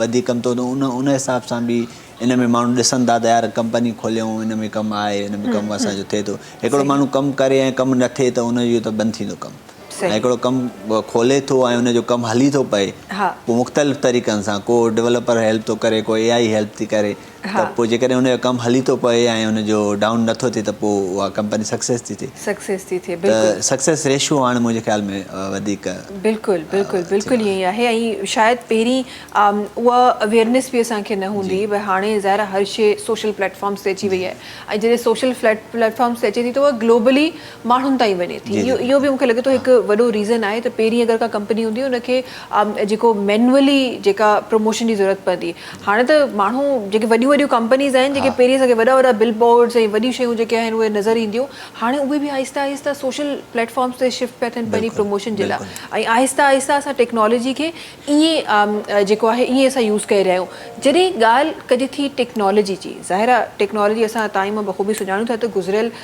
जेके हे 10, 15, 20 साल आहिनि उन में टेक्नोलॉजी जंहिं तरीक़े सां चेंज थी आहे, त ईअं थो लॻे को राति में कंहिं ख़्वाबु ॾिठो ई तमामु जेके शयूं आहिनि उहे चेंज थी वियूं। इन चेंजिंग सां गॾु पाण खे खणी हलणु, उन चेंजिंग सां गॾु, उन चैलेंजिस सां गॾु पाण खे खणी हलणु, शयूं अॻियां अची रहियूं आहिनि। आई एम श्योर त सॉफ्टवेयर में बि शयूं डिफरेंट थी वियूं हूंदियूं, डिफरेंट तरीक़े सां ट्रीट थी रहियूं हूंदियूं। ईअं उन्हनि खे अपडेट, पंहिंजे पाण खे अपडेट रखण जे लाइ छा एक्टिविटीज़ हूंदियूं आहिनि, कीअं पंहिंजे पाण खे अपडेट रखंदा आहियो ताकी तव्हां अॼोके टेक्नोलॉजी सां गॾु हली सघो? जेके शयूं अचनि थियूं, जीअं हाणे चैट GPT आई आहे, जीअं असांजो मुख़्तलिफ़ जेके आहिनि, त इहे प्लेटफॉर्म असांखे सिखणा आहिनि, ठीकु आहे, इन्हनि ते एडॉप्ट करिणो आहे। माण्हू चवंदा आहिनि यार क्रिएटिविटी असांजी जेको आहे ख़तमु थी थिए, ठीकु आहे, क्रिएटिविटी ख़तमु, तव्हां हुन मां हो असिस्ट था कनि असांखे, असांजो 80% कमु करे ॾियनि था, पोइ तव्हां हुन में क्रिएटिविटी हाणे वधीक हुनखे तव्हांखे वधीक बहितर अगरि लॻे थी हुनखे।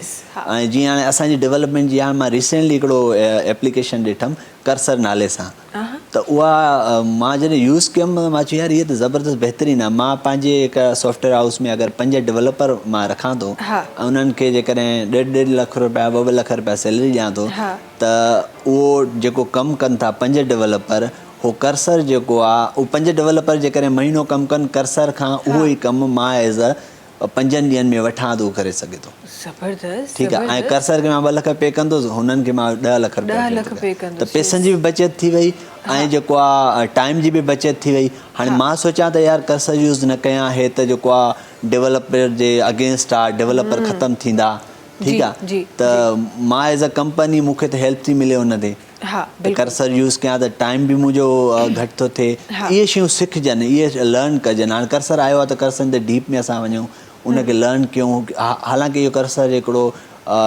नॉन टेक्निकल बि यूज़ करे सघे थो, उहो जंहिंखे मतिलबु एप्लीकेशन ठाहिणी आहे उहो हुन ते वेहे हुनखे इंस्ट्रक्शन ॾींदो वञे, उहो पाण ठाहींदो वेंदो। एज़ अ डेवलपर हो कमु कंदो, उहो चार्जिंग बि वठे थो मंथली, या जेतिरो कमु कंदो ओतिरा पैसा वठंदो। त असां इन्हनि शयुनि खे बि चवंदा आहियूं, जेको बि प्लेटफॉर्म अचनि था उन्हनि खे लर्न कयो, एडॉप्ट कयो उन्हनि शयुनि खे, पोइ फ्यूचर में तव्हां पोइ ते जेको आहे सो ज़ाहिर आहे। ऐं इहो वाक़ई में तव्हां इहे जेका तव्हां ॻाल्हि कई ॾाढी इंपॉर्टेंट ॻाल्हि आहे। न सिर्फ़ु हिन फील्ड में, मूंखे लॻे थो कंहिं बि फील्ड में वक़्त सां गॾु जेके शयूं चेंज थियनि थियूं, माण्हुनि जा जेके ख़्यालात हूंदा आहिनि उहे कुछ डिफरेंट हूंदा है। आई एम श्योर आपकी फील्ड में भी यही होता होगा कि हमारे जो हमारे सीनियर्स हैं वो हम जो पुराने तरीके चल रहे होते हैं वो कहते हैं कि नहीं, इन्हीं के साथ, इन्हीं उसूलों के साथ, इसी डिसिप्लिन के साथ चलना चाहिए। लेकिन दुनिया ज़ाहिर है दूसरे तरीके आजमा रही होती है, दूसरी चीज़ें कर रही होती है। और जब हम टेक्नोलॉजी की या AI की बात करते हैं, ज़ाहिर है वो चीज़ें आपको कई गुना ज़्यादा फास्टली मिलती हैं बनिस्बत उस चीज़ के जो हम पहले हमारे जो पुराने दौर में जो चीज़ें चल रही होती थी। इस फील्ड के हवाले से अगर सेम बात मैं आपकी फील्ड के हवाले से भी लाऊं, ज़ाहिर है चीज़ें चेंज हो रही हैं, रिक्वायरमेंट्स चेंज हो रही हैं, क्लाइंट्स चेंज हो रहा है। पहले क्लाइंट को कुछ पता नहीं होता था, आप दिखाती थी, अब क्लाइंट अपना आइडिया खुद लेकर आते हैं कि जी मुझे ये चीज़ बनानी है। इस चीज़ को कैसे डील करते हैं आप लोग? इसमें काफ़ी हम लोग पेपर वर्क करते हैं, क्योंकि हमें क्लाइंट की जो रिक्वायरमेंट्स है डेफिनेटली वो हमें हमारी फर्स्ट प्रायोरिटी होती है कि वो हम पूरी करें। और जो है हमारे पास पूरा इवेंट जब होता है तो तमाम लोग उसमें हमारे साथ इंक्लूड होते हैं, तो हमें उन सबको देखना पड़ता है। ये हम 1 पर्सन पे तो हम एक इवेंट नहीं करते ना, तो हमें उन सारी चीज़ों को कंसीडर करना पड़ता है कि अगर क्लाइंट ने हमें एक इवेंट दिया है अपना और उनकी रिक्वायरमेंट्स है कि उन्हें ये चीज़ें हाईलाइट करनी है, तो बेसिक पहले फर्स्ट प्रायोरिटी हमारी वो होती है कि हम उनकी डिमांड को देखें कि उन्हें हाईलाइट क्या करना है। देन उसके बाद फिर हम ऑल ओवर, क्योंकि हमें इंटरटेनमेंट भी देनी होती है अपने इवेंट में। हम एक ज़ाहिर फैशन से रिलेटेड इवेंट कर रहे हैं, ब्यूटी से रिलेटेड कर रहे हैं, तो ब्यूटी का मतलब है कि आप इंजॉय भी करें और सीखें भी, क्योंकि सिर्फ एक ये इंजॉयमेंट का ज़रिया नहीं है, ये एक बहुत बड़ा प्लेटफॉर्म है न्यू टैलेंट के लिए, कि हम न्यू टैलेंट को प्रमोट करते हैं। जब मैं इस फील्ड में न्यूली आई तो मैंने देखा कि मैंने काफ़ी प्रॉब्लम फेस करी, क्योंकि हमारे यहाँ जो चलता आ रहा है ना, हम लोग उसको ज़्यादा फोकस करते हैं बनिस्बत उनको को जो नए आ रहे हैं। हम जो न्यू टैलेंट है ना आने वालों को, उनको हम इतना मौका नहीं देते, उन्हें बहुत स्ट्रगल करनी पड़ती। तो ये चीज़ मैंने फेस करी और ये चीज़ मैंने रियलाइज़ करी कि मैं फिर ऐसा मतलब इवेंट ऑर्गेनाइज़ करूँ कि जिसमें हम न्यू टैलेंट को प्रमोट करें। तो बेसिकली जो भी मेरा इवेंट होता है, मेरा फोकस न्यू टैलेंट पर होता है कि मैं उन्हें प्रमोट करूं, और फिर वो ब्यूटिशियंस हों, फिर वो मॉडल्स हों, सिंगर हों, ऑल ओवर जो भी हैं हमारे, और न्यू बिज़नेस जो स्टार्ट करती हैं। बेसिकली मेरा जो फोकस ज़्यादातर होता है लेडीज़, हमारी जो वुमेन्स हैं जो छोटे पैमाने पे अपना बिज़नेस स्टार्ट करती हैं। आपको पता है हर फील्ड में लेडीज़ है, ऐसे ही, हाँ, ऐसे हर ही, फील्ड में है, चाहे वो टेक्नोलॉजी की हो और कोई सी भी हो, एजुकेशन से रिलेटेड हो। जब मैं कोऑपरेटिव पे काम करती हूँ तो हमारे तमाम जो फील्ड्स हैं, चाहे वो गवर्नमेंट सेक्टर की हो या प्राइवेट सेक्टर की हो, तो हम लोग जो अप्रोच करते हैं न्यू टैलेंट को और न्यू वो लेडीज़ जो अपना न्यूली बिजनेस स्टार्ट कर रही हैं, तो हमारा प्लेटफॉर्म जो है बेसिकली न्यू टैलेंट को प्रमोट करता है। सही। अच्छा, ये आपने न्यू टैलेंट की बात की और न्यू बिजनेस की बात की और आपने कहा कि हम उनको अप्रोच करते हैं। इन अप्रोच या इन जेका अप्रोच करण जो एक जेको क्राइटेरिया है वो थोड़ो सो मां अगर टेक्निकल उन में खणी वञा, टेक्निकल साइड ते खणी वञा, छा शयूं इन तरफ़ बहितर थियूं आहिनि? पहिरीं त हिकु रेगुलर हिकु अप्रोच हूंदो, तव्हांखे ऑफिसिस में वञिणो पवंदो, सभु कुझु करिणो पवंदो। हाणे छा बिज़नेस क्लाइंट खे कैच करणु या क्लाइंट खे अप्रोच करणु बि कुझु टेक्नोलॉजी में अहिड़ियूं शयूं आयूं आहिनि जेके मज़ीद बहितरी तरफ़ वञी रहियूं आहिनि? डिजिटल मार्केटिंग जेका आहे उहा हिकिड़ा आहे ऑनलाइन जेके प्लेटफॉर्म्स आहिनि उन्हनि जे थ्रू जेको आहे, जीअं हाणे असांजा कुझु अहिड़ियूं वेबसाइट्स आहिनि जेके जिन ते क्लाइंट्स पाण ईंदा आहिनि, काफ़ी वेबसाइट्स आहिनि इंटरनेशनली, लोकली मां ॻाल्हि नथो ऐं जेकॾहिं तव्हां डिजिटल मार्केटिंग कयो त हिकिड़ो इहो वॾो चेंज आयो आहे त तव्हांखे जेकॾहिं एडवर्टाइज़मेंट हणणी आहे त बिल बोर्ड्स वग़ैरह या इहे यूज़ न आहिनि करणा, तव्हां फेसबुक ते एड हणी छॾियो, गूगल जा एड हणी छॾियो, त तव्हां एग्जैक्टली पोटेंशियल जेको क्लाइंट हूंदो तव्हांखे मिली वेंदो। सही सही। अच्छा, डिजिटल, ये इसी बात को मैं आपके लफ्ज़ों में कंटिन्यू करना चाहती हूँ कि जिस तरह जनाब बता रहे हैं कि डिजिटल मार्केटिंग, तो क्या कंपनीज या ऑर्गेनाइजर्स डिजिटली जा रहे हैं मार्केटिंग पे? बिल्कुल, ऑल ओवर जो है हमारा वर्क ज़्यादातर डिजिटल पे ही होता है, क्योंकि आपको पता है फास्ट हो गया है बहुत कुछ। एआई ने बहुत सारी चीज़ें आसान भी कर दी हमारे लिए, और अब हर कोई क्या क्या होते हैं? आफ्ताब साहब हंस रहे हैं, ज़रा ये बताएं मुझे क्या क्या डिजिटली आप कर सकती हैं? ये लाइव जो है वो हम एग्जांपल देते हैं। हमारा जो प्रोजेक्ट्स होते हैं ना, हम इवेंट जब ऑर्गेनाइज करते हैं तो क्लाइंट को समझाना इजी हो जाता है। जैसे कि अभी आपने स्टार्टिंग में कहा कि क्लाइंट खुद लेकर आते हैं आइडियाज़, तो जब वो लेकर आते हैं तो फिर हम बैठ के उस पर करते हैं, तो उन्हें हम एक बना के हम दिखा सकते हैं एआई के थ्रू के ये सारा जो है मैटर आपका एआई ने आपका फ्रेम भी बना दिया। बिल्कुल बिल्कुल। वैसे एक बार मैंने ऐप यूज़ की थी, उसमें मैंने अपना कमरा डेकोरेट किया था एआई के थ्रू, ये मैं कर चुकी हूँ, और वो फ्री ऐप थी, उसमें कोई मैंने पैसे नहीं दिए, और उसने पूरा कमरा जो है वो रेनोवेट करके दिखा दिया था कि ये ऐसा लगेगा, और वो एक्चुअली अच्छा लगा। आफ्ताब साहब दुनिया के रहम पे मैंने बिल्कुल तो जब क्लाइंट हमारे पास आइडियाज़ को लेकर आते हैं, वो अपनी रिक्वायरमेंट्स बताते हैं, तो फिर हम उन्हें बेटर आइडियाज़ बताते हैं, अपना जो हमारा एक्सपीरियंस होता है तो डिस्कस करते हैं, तो ऑल ओवर फिर हम उनको एक अच्छा जो है पैकेज देते हैं कि इस तरीके से और ये बेटर हो सकता है। सही सही। ये एक अच्छा एक स्टेप है कि आपको क्लाइंट को आप एआई के थ्रू उनकी रिक्वायरमेंट्स की तरह थ्रू आप बता सकते हैं कि कलर्स ऐसे लगेंगे या वो स्पेस ऐसे लगेंगे। खतरो केड़ो आहे इनमें एआई में? हाँ, अगर तव्हां ईअं ज़रा हिकु शइ ॾेखारियो पिया, हाणे उनखे तव्हांखे ज़रा एआई सिर्फ़ु तव्हांखे पिक्चर ॾेखारे रहियो आहे न, करिणो त इंसान ई आहे हींअर ताईं जो जेको आहे। खतरो न आहे, चैलेंजिस आहिनि, तव्हांखे उन सां गॾु हलणो आहे, उन शइ खे एडॉप्ट करिणो आहे। जेकॾहिं तव्हां एआई खे नथा, तव्हां उहे जेकॾहिं मां ॻाल्हि कयां, तव्हां ग्राफिक डिज़ाइनिंग जी, तव्हां उहो ई फोटोशॉप ते पिया ठाहियो था, त फ्यूचर में 2-3 सालनि खां पोइ फोटोशॉप त हलंदो ई कोन, हलंदो ई न। यस। त पोइ तव्हांजो स्किल्स उहे तव्हां उन शइ खे एडॉप्ट कयो, उन्हनि शयुनि ते वञो, उन्हनि शइ। हाणे जेको दौरु आहे न, उहो प्रॉम्प्ट इंजीनियरिंग जो आहे, जेको प्रॉम्प्ट असां जेको आहे न, तव्हां बहितर खां बहितर उहा इंजीनियरिंग उन जी सिखो त कीअं असांखे ॻाल्हाइणो आहे एआई सां। इहो वॾी हिकिड़ी इन में हाणे महारत असांखे रखणु घुरिजे, त छा ॻाल्हाइणो आहे उहो छा ॾींदो, छो जो जीअं असां ॻाल्हाईंदासीं, जंहिं हिसाब सां ॻाल्हाईंदासीं, जंहिं टेक्निकली या जंहिं मतिलबु त उहो उन हिसाब सां असांखे आउटपुट ॾींदो। अच्छा, इन जो बि हिकु जॻह ते मां पढ़ियो त इन जो बि हाणे सोल्यूशन माण्हुनि कढियो आहे त तव्हांखे जेका शइ खपे उहो प्रॉम्प्ट तव्हां एआई खां ई घुरो, तव्हां पहिरीं उनखे ॿुधायो मूंखे हे शइ खपे, हिन जो मूंखे प्रॉम्प्ट ठाहे ॾे, जॾहिं उहो प्रॉम्प्ट ठाहे ॾींदो त पोइ तव्हां उनखे ई ॿुधो, त उहो बि हाणे आहिस्ता आहिस्ता आहिस्ता आहिस्ता इहे जॾहिं माण्हू हाणे मूंखे रिसेंटली ख़बर पई आहे त ज़ाहिर आहे ईअं आहिस्ता आहिस्ता ॿियनि माण्हुनि खे ख़बर पवंदी, त तव्हां उहो ई टेक्निकल लैंग्वेज जेको AI घुरे थो ऐं सम्झे थो, तव्हांखे हाणे प्रॉम्प्ट बि उहो ई ठाहे थो ॾे। सो शयूं इन तरफ़ वञी रहियूं आहिनि। ऐं मां त कॾहिं कॾहिं सोचंदी आहियां त कॾहिं उहो दौर त कोन हिकिड़ा डिफरेंट मीम्स ठहंदा आहिनि न, उहो दौर असांजो वाक़ई में सच में त न अची वेंदो, त कंहिंखे जवाबु ॾियण खां पहिरीं असांखे AI खां पुछणो पवंदो त साम्हूं सुवाल हे आहे जवाबु कीअं ॾिजे। ज़िंदगी ईअं त एॾा त न पई वञे, लॻे थो तव्हांखे ज़िंदगी एक्चुअली ईअं वञे पई? बिकॉज़ मूंखे लॻे थो काफ़ी माण्हू जेके आहिनि न उहे मैसेजिस जी हद ताईं त उन तरफ़ विया आहिनि। त तव्हां पंहिंजे सीनियर खे कंहिंखे बि मैसेज करण खां पहिरीं AI खां पुछो था त मूंखे हे शइ करणी आहे, मूंखे लिखी ॾियईं, उहो तव्हां कॉपी पेस्ट था कयो। त ज़िंदगी मूंखे लॻे थो एक्चुअली जेके मीम्स ठहनि पिया उन तरफ़ वञे पई। बिल्कुलु, हर शइ में वरी इम्प्लीमेंट बि थिए थी न, इवन व्हाट्सएप में तव्हांखे AI इम्प्लीमेंट थी लॻी पई आहे। बिल्कुलु बिल्कुलु, में उते ई तव्हां प्रॉम्प्ट ॾियो, उते ई तव्हांजो ये ही है। अच्छा, जब चैलेंजेस की बात आती है, जिस तरह जनाब आफ्ताब साहब फरमा रहे थे कि डिफरेंट ज़ाहिर चैलेंजेस हैं उसको फेस करने के, उसकी लैंग्वेज समझना एक अगेन बहुत बड़ा चैलेंज है जो अब तक नॉर्मली लोग नहीं समझ रहे। हाँ, शायद कुछ सॉफ्टवेयर जा माण्हू समझदा हो जान, पर नॉर्मली लोग जो है उस तरफ उस तरीके से अभी तक नहीं गए पाकिस्तान में जिस तरह जाना चाहिए। अब जब हम चैलेंजेस की बात करते हैं, ये तो वो चैलेंजेस हो गए जो हमें सॉफ्टवेयर में नज़र आ रहे हैं, आपकी फील्ड में भी आई एम श्योर बहुत ज़्यादा चैलेंजेस हो गए।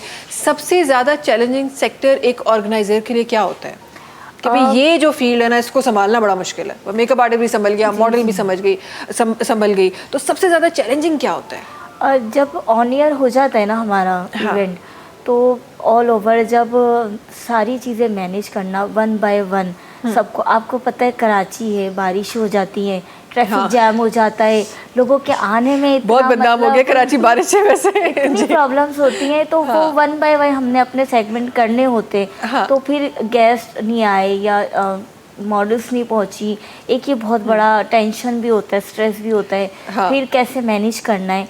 तो ऐसा तो नहीं है मॉडल नहीं पहुंची, आपने सोचा है मैं भी तो इतनी खूबसूरत लग रही हूँ, मैं ही बन जाती हूँ? नहीं ऐसा नहीं हुआ? मॉडल हो सकता है? नहीं ऐसा हो ही नहीं सकता। मॉडल ना ही क्या करेंगी, बारिश हो रही है कराची में, रास्ता बंद है। वो हमारी आदत, क्योंकि हम एक पे तो रन नहीं कर रहे होते ना माशाल्लाह, हमारे पास काफी उसको माइनस कर देंगे हम, खुद मॉडल नहीं बनेंगे। नहीं तो हमारे जो डिजाइनर्स होते हैं उनकी अपनी भी होती है मॉडल्स, हम भी हायर करते हैं, तो ऑल ओवर हो जाता है। लेकिन चैलेंजेस ये होते हैं कि जो मॉडल्स आ रही हैं, मेकअप आर्टिस्ट, फिर मॉडल्स कोऑर्डिनेशन करना, आपको पता है टाइमिंग का इशू, तो मेकअप मॉडल्स आ जाती है तो मेकअप आर्टिस्ट लेट हो जाती है, वो आ जाती है तो मॉडल्स, तो वो सब हमने मैनेज करना होता है। सही, मतलब टाइमिंग मेरा ख्याल है चैलेंजिंग है कोऑर्डिनेशन है बहुत ज़्यादा, क्योंकि एग्जैक्ट टाइम पे स्टार्ट करना और एंड करना, ये मोस्ट इम्पॉर्टेंट है कि पूरे इवेंट को हमने सीक्वेंस के साथ लेके चलना है। हम तो वैसे ही पाकिस्तानी 8 बजे की दावत पे 10:30 बजे पहुंचते हैं, तो टाइमिंग मैनेज हो ही जाती होगी आई एम श्योर। अॻियां वधे ज़मीर साहब सां गॾु आहिनि, ऐं ज़मीर साहब को दिलचस्प वाक़ियो यादि अचे पियो, को सिंगिंग जो, को केॾी महिल रिकॉर्डिंग कंदे वक़्तु को कुझु अहिड़ो कुझु थियो हुजे, को वाक़ियो यादि अचे पियो? अञा ताईं ज़िंदगी में न आयो आहे, ज़िंदगी अञा वॾी आहे, इंशाअल्लाह वाक़ियात थींदा, पोइ तव्हांखां ॿुधंदासीं बि। बुरा वाक़ियात ना थियनि, बाक़ी सुठा ईंदा, कुझु शयूं तव्हांखे सेखारे वेंदियूं आहिनि। मां हमेशह इन शइ ते बिलीव कंदी आहियां, जेका बि तव्हांजी ज़िंदगी में थिए बि तव्हांखे कुझु न कुझु सेखारे वञे थी। सो जी, वाक़ियात त असां न ॿुधी सघियासीं, पर गानो ज़रूरु तव्हांखां ॿुधंदासीं। छा शामिल कंदो? शाह साहब जो कलाम, ज़रूरु ज़रूरु, बिस्मिल्लाह। मां हुस्न परस्ताया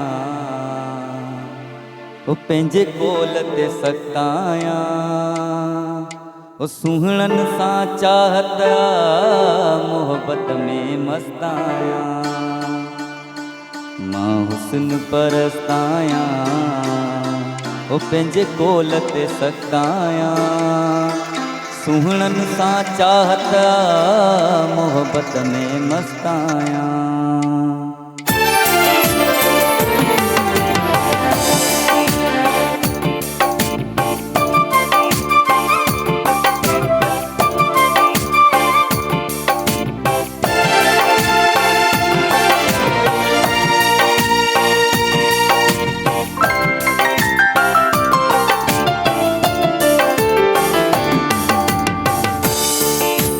सवन के सुहणा मजबूर कयो आहे, इश्क सेवा जानी हिते केरु रहियो आहे।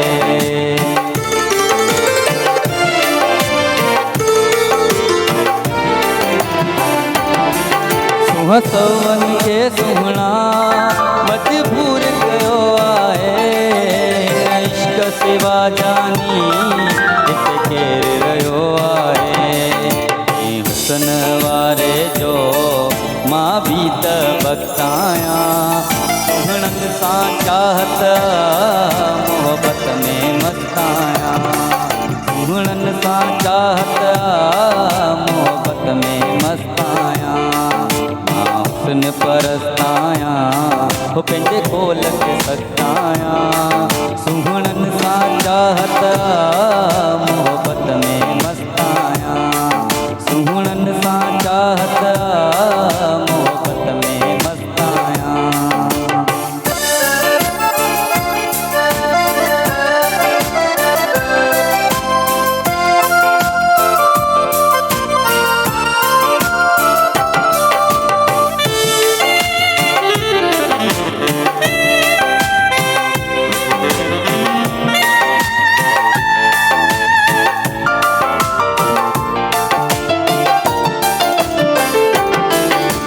हुस्न हज़ारनि जा सिरड़ा बि झुकाए छॾिया पंध प्यार वारनि जा पंहिंजनि बि पुछाए छॾिया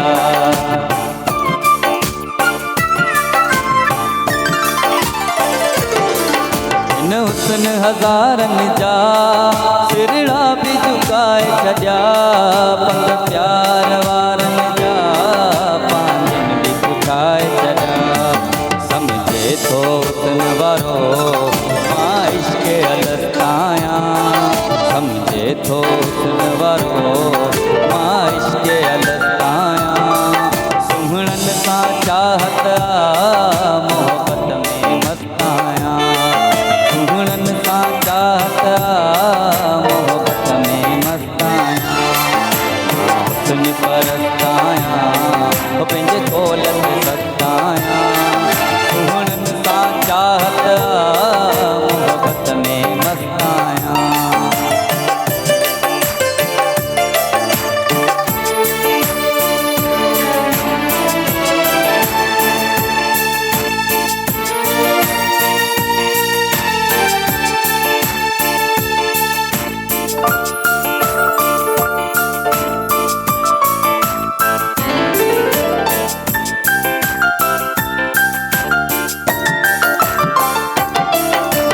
शाह मोहम्मद भी वयो हुस्न सहारा है हिन हुस्न छॾिया हिकिड़े कई जवान बीमार आहे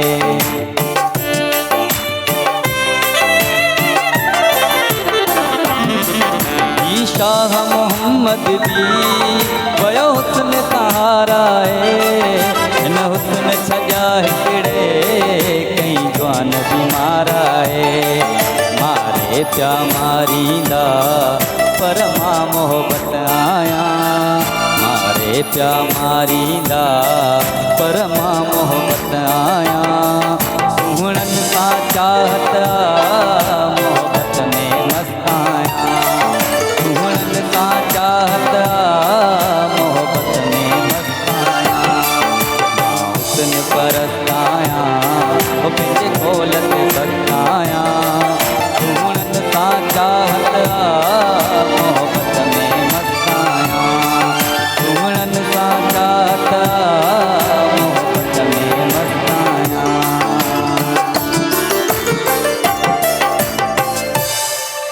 ज़बरदस्त जी जल्दी सां वक़्तु आहे ब्रेक जो नाज़रीन तव्हां सां मुलाक़ात कयूं था हिन नंढी कमर्शियल ब्रेक खां पोइ सलाम सिंध सलाम सिंध सलाम सिंध सलाम सिंध सलाम सिंध सलाम सिंध जी वेलकम बैक अच्छा जी खोड़ सारे शयूं प्रोग्राम में शामिल थी रहियूं आहिनि अच्छा प्रोग्राम मां अक्सर इन ॻाल्हि खे रिपीट कंदी आहियां त जॾहिं तव्हां प्रोग्राम में लाइव हूंदा आहियो त लाइव त तव्हांजे साम्हूं हूंदा आहियो बट उन खां पोइ जॾहिं ब्रेक ईंदो आहे त ब्रेक में कुझु ॿिया ई मामलात हूंदा आहिनि जेके ठहली रहिया थोड़ी देर पहले भी यहाँ पे कुछ ऐसे ही मामला ज़मीर साहब ॾाढे ज़बरदस्त तरीक़े सां जेके आहिनि उहे प्रैक्टिस करे रहिया सो ॾाढियूं सारियूं शयूं जेके आहिनि उहे ब्रेक जे दौरान ॾाढियूं ज़बरदस्त बि थी वेंदियूं आहिनि अच्छा ज़िंदगी में कॾहिं ॻाइण खां डपु लॻो बस कंफ्यूज थी वेंदा आहियूं थोरा घणा कॾहिं कंफ्यूज थियो आख़िरी दफ़ो कॾहिं कंफ्यूज थियो नर्वस थींदा आहियूं कंफ्यूज बि थींदा आहियूं हींअर जी ॻाल्हि त न पिया कयो न तव्हां हींअर बि थोरो घणो थोरो वैसे घणो थोरो थोरो। कंट्रोल करे वेंदासीं है न को मसइलो कोन्हे एतिरो सा कंट्रोल करे वेंदासीं।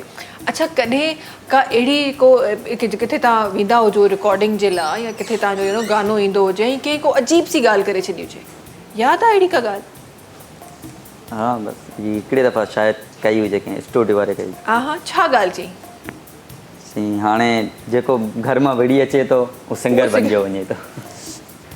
असां विढ़ियल न आहियूं, प्रॉमिस असां विढ़ियल न आहियूं। ख़ैर त सुठी ॻाल्हि न आहे त एंटरटेनमेंट मिली थी वञे।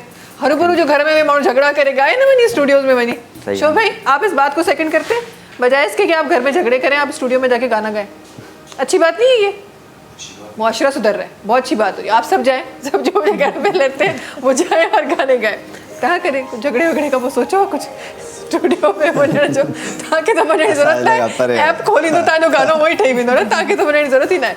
बिल्कुलु। हा पोइ सोचो कुझु फ्यूचर में कुझु अहिड़ो न अजीब सो को अहिड़ो एक्सपेरिमेंट करण जो। न बिल्कुलु। कॾहिं की साउंड जेका वोकल वारी एप्स हूंदियूं आहिनि उन्हनि ते कॾहिं पंहिंजो आवाज़ रखी ॾिठो? कॾहिं सोचो ही ना है? आपने कभी सोचा जिंदगी में ऐसा कुछ गुनगुनाने का? हाँ अक्सर हमारे सेट पे जब हम लोग कर रहे होते हैं हाँ। तो सिंगर आए हुए होते हैं तो करते हैं एंजॉय, क्योंकि काम कर करके बोर हो जाते हैं। हाँ। अचानक से पूरी टीम अब बोर आज हो रही सिंगर है। नहीं आया कोई, जमीन साहब थोड़ी देर ला ताकि सिंगर लिस्ट का हटाऊं था, आज सिंगर नहीं आया, क्या करें? अब एंजॉय कर रहे हैं हम। हाँ तो वो जो सब गुनगुना रहे होते हैं जिसका ज्यादा बेटर लगता है उसे खड़ा कर देते हैं। तुम ही तो शुरू करते हैं फिर आपसे। नहीं यार मेरे गला मुझे तो मैंने काफी कफ भी हो रहा है, गला मेरा कोई आज बात काफी नहीं, खराब सब बड़े सिंगर यही कहते हैं मेरा गला थोड़ा सा खराब है, नहीं, माफ मेरा- कीजिएगा, और फिर गाना शुरू करते बाकी हैं। मेरा खराब इस वजह से आवाज लग भी रही है। ये हमारा मसला है ना, ये हम डिसाइड करेंगे अच्छा। आवाज अच्छी है बुरी, आपका काम है गाना, आप गाएं अच्छा या उसके लिए लड़ाई जरूरी है पहले घर पे? नहीं लड़ाई के लिए मतलब लड़ाई में कोई कैसे गा सकता है, मतलब सोचने वाली बात ये है ना। सोचने वाली बात ज़मीर साहब। मतलब लड़ाई तो गुस्से में ही होती है ना, और गुस्से में कोई सिंगिंग कैसे कर सकता है? हाँ। I don't think so. हमने सोचा था ये अपना अपना मतलब नेचर होगा, लेकिन जो अकॉर्डिंग टू मी कि लड़ाई गुस्से में होती है जब भी होती है, और गुस्से में कोई कैसे गा सकता है? कैसे गा? हमने सुना था लोग मोहब्बत में गा लेते हैं, गम में गा लेते हैं, लड़ाई में गा लेते हैं, अच्छे मूड में नहीं- गा लेते हैं, जैसे बारिश हो गई, वेदर अच्छा हो गया, आज गुनगुनाना weather अच्छा है शुरू कर वैसे, दिया, weather बाहर तो अच्छा है। हाँ अब लड़ाई में हम कैसे गाएंगे? मतलब वो फिर वो लड़ाई वाला गाना होगा। हाँ आज वेदर बात बहुत अच्छा है, पीछे देखें जी जी कितने अच्छा हो रहा है। गुनगुनाए यार, इतना मोटिवेट कर दिया मैंने आपको। अच्छा मुझे अचानक से याद नहीं आ रहा कोई गाना। कोई जो दिल में आए। आफ्ताब साहब तांजी बारी में सोचे गानो मूंखे सोचे यादि ईंदो ई न आहे को। कुछ बड़े ही कुछ शायरी लिखी गाई वियो त बड़े लिखी गाना लिखी दिया। ये है कॉपी कल्चर वाले स्टूडेंट हमारे, लिखी नहीं हो कॉपी सके। और पेस्ट। हाँ ये कॉपी पेस्ट, ये सही सॉफ्टवेयर याद ना है ना। बिल्कुल सही फील्ड में होता। बिल्कुल अभी हम AI चैट जीपीटी पे जाए, कॉपी पेस्ट करें, हमें फौरन आ जाएगा। सो मां करे बड़े ना मुके ता चंदो तो लिरिक्स लेके मां कटी चंदो पुगाड़ ता जो कमा गाने पे थे हम। गाने पे थे। हाँ। अच्छा गाना कोई भी गा लें, कोई कोई issue तो जो नहीं। जो आपका दिल करे। इतना नहीं सोचना बहन, प्रोग्राम खत्म हो जाएगा। नहीं मुझे याद सीरियसली दिल दिल पाकिस्तान गा दो यार, सोनी धरती गा दो, ये तो सबको याद होता है।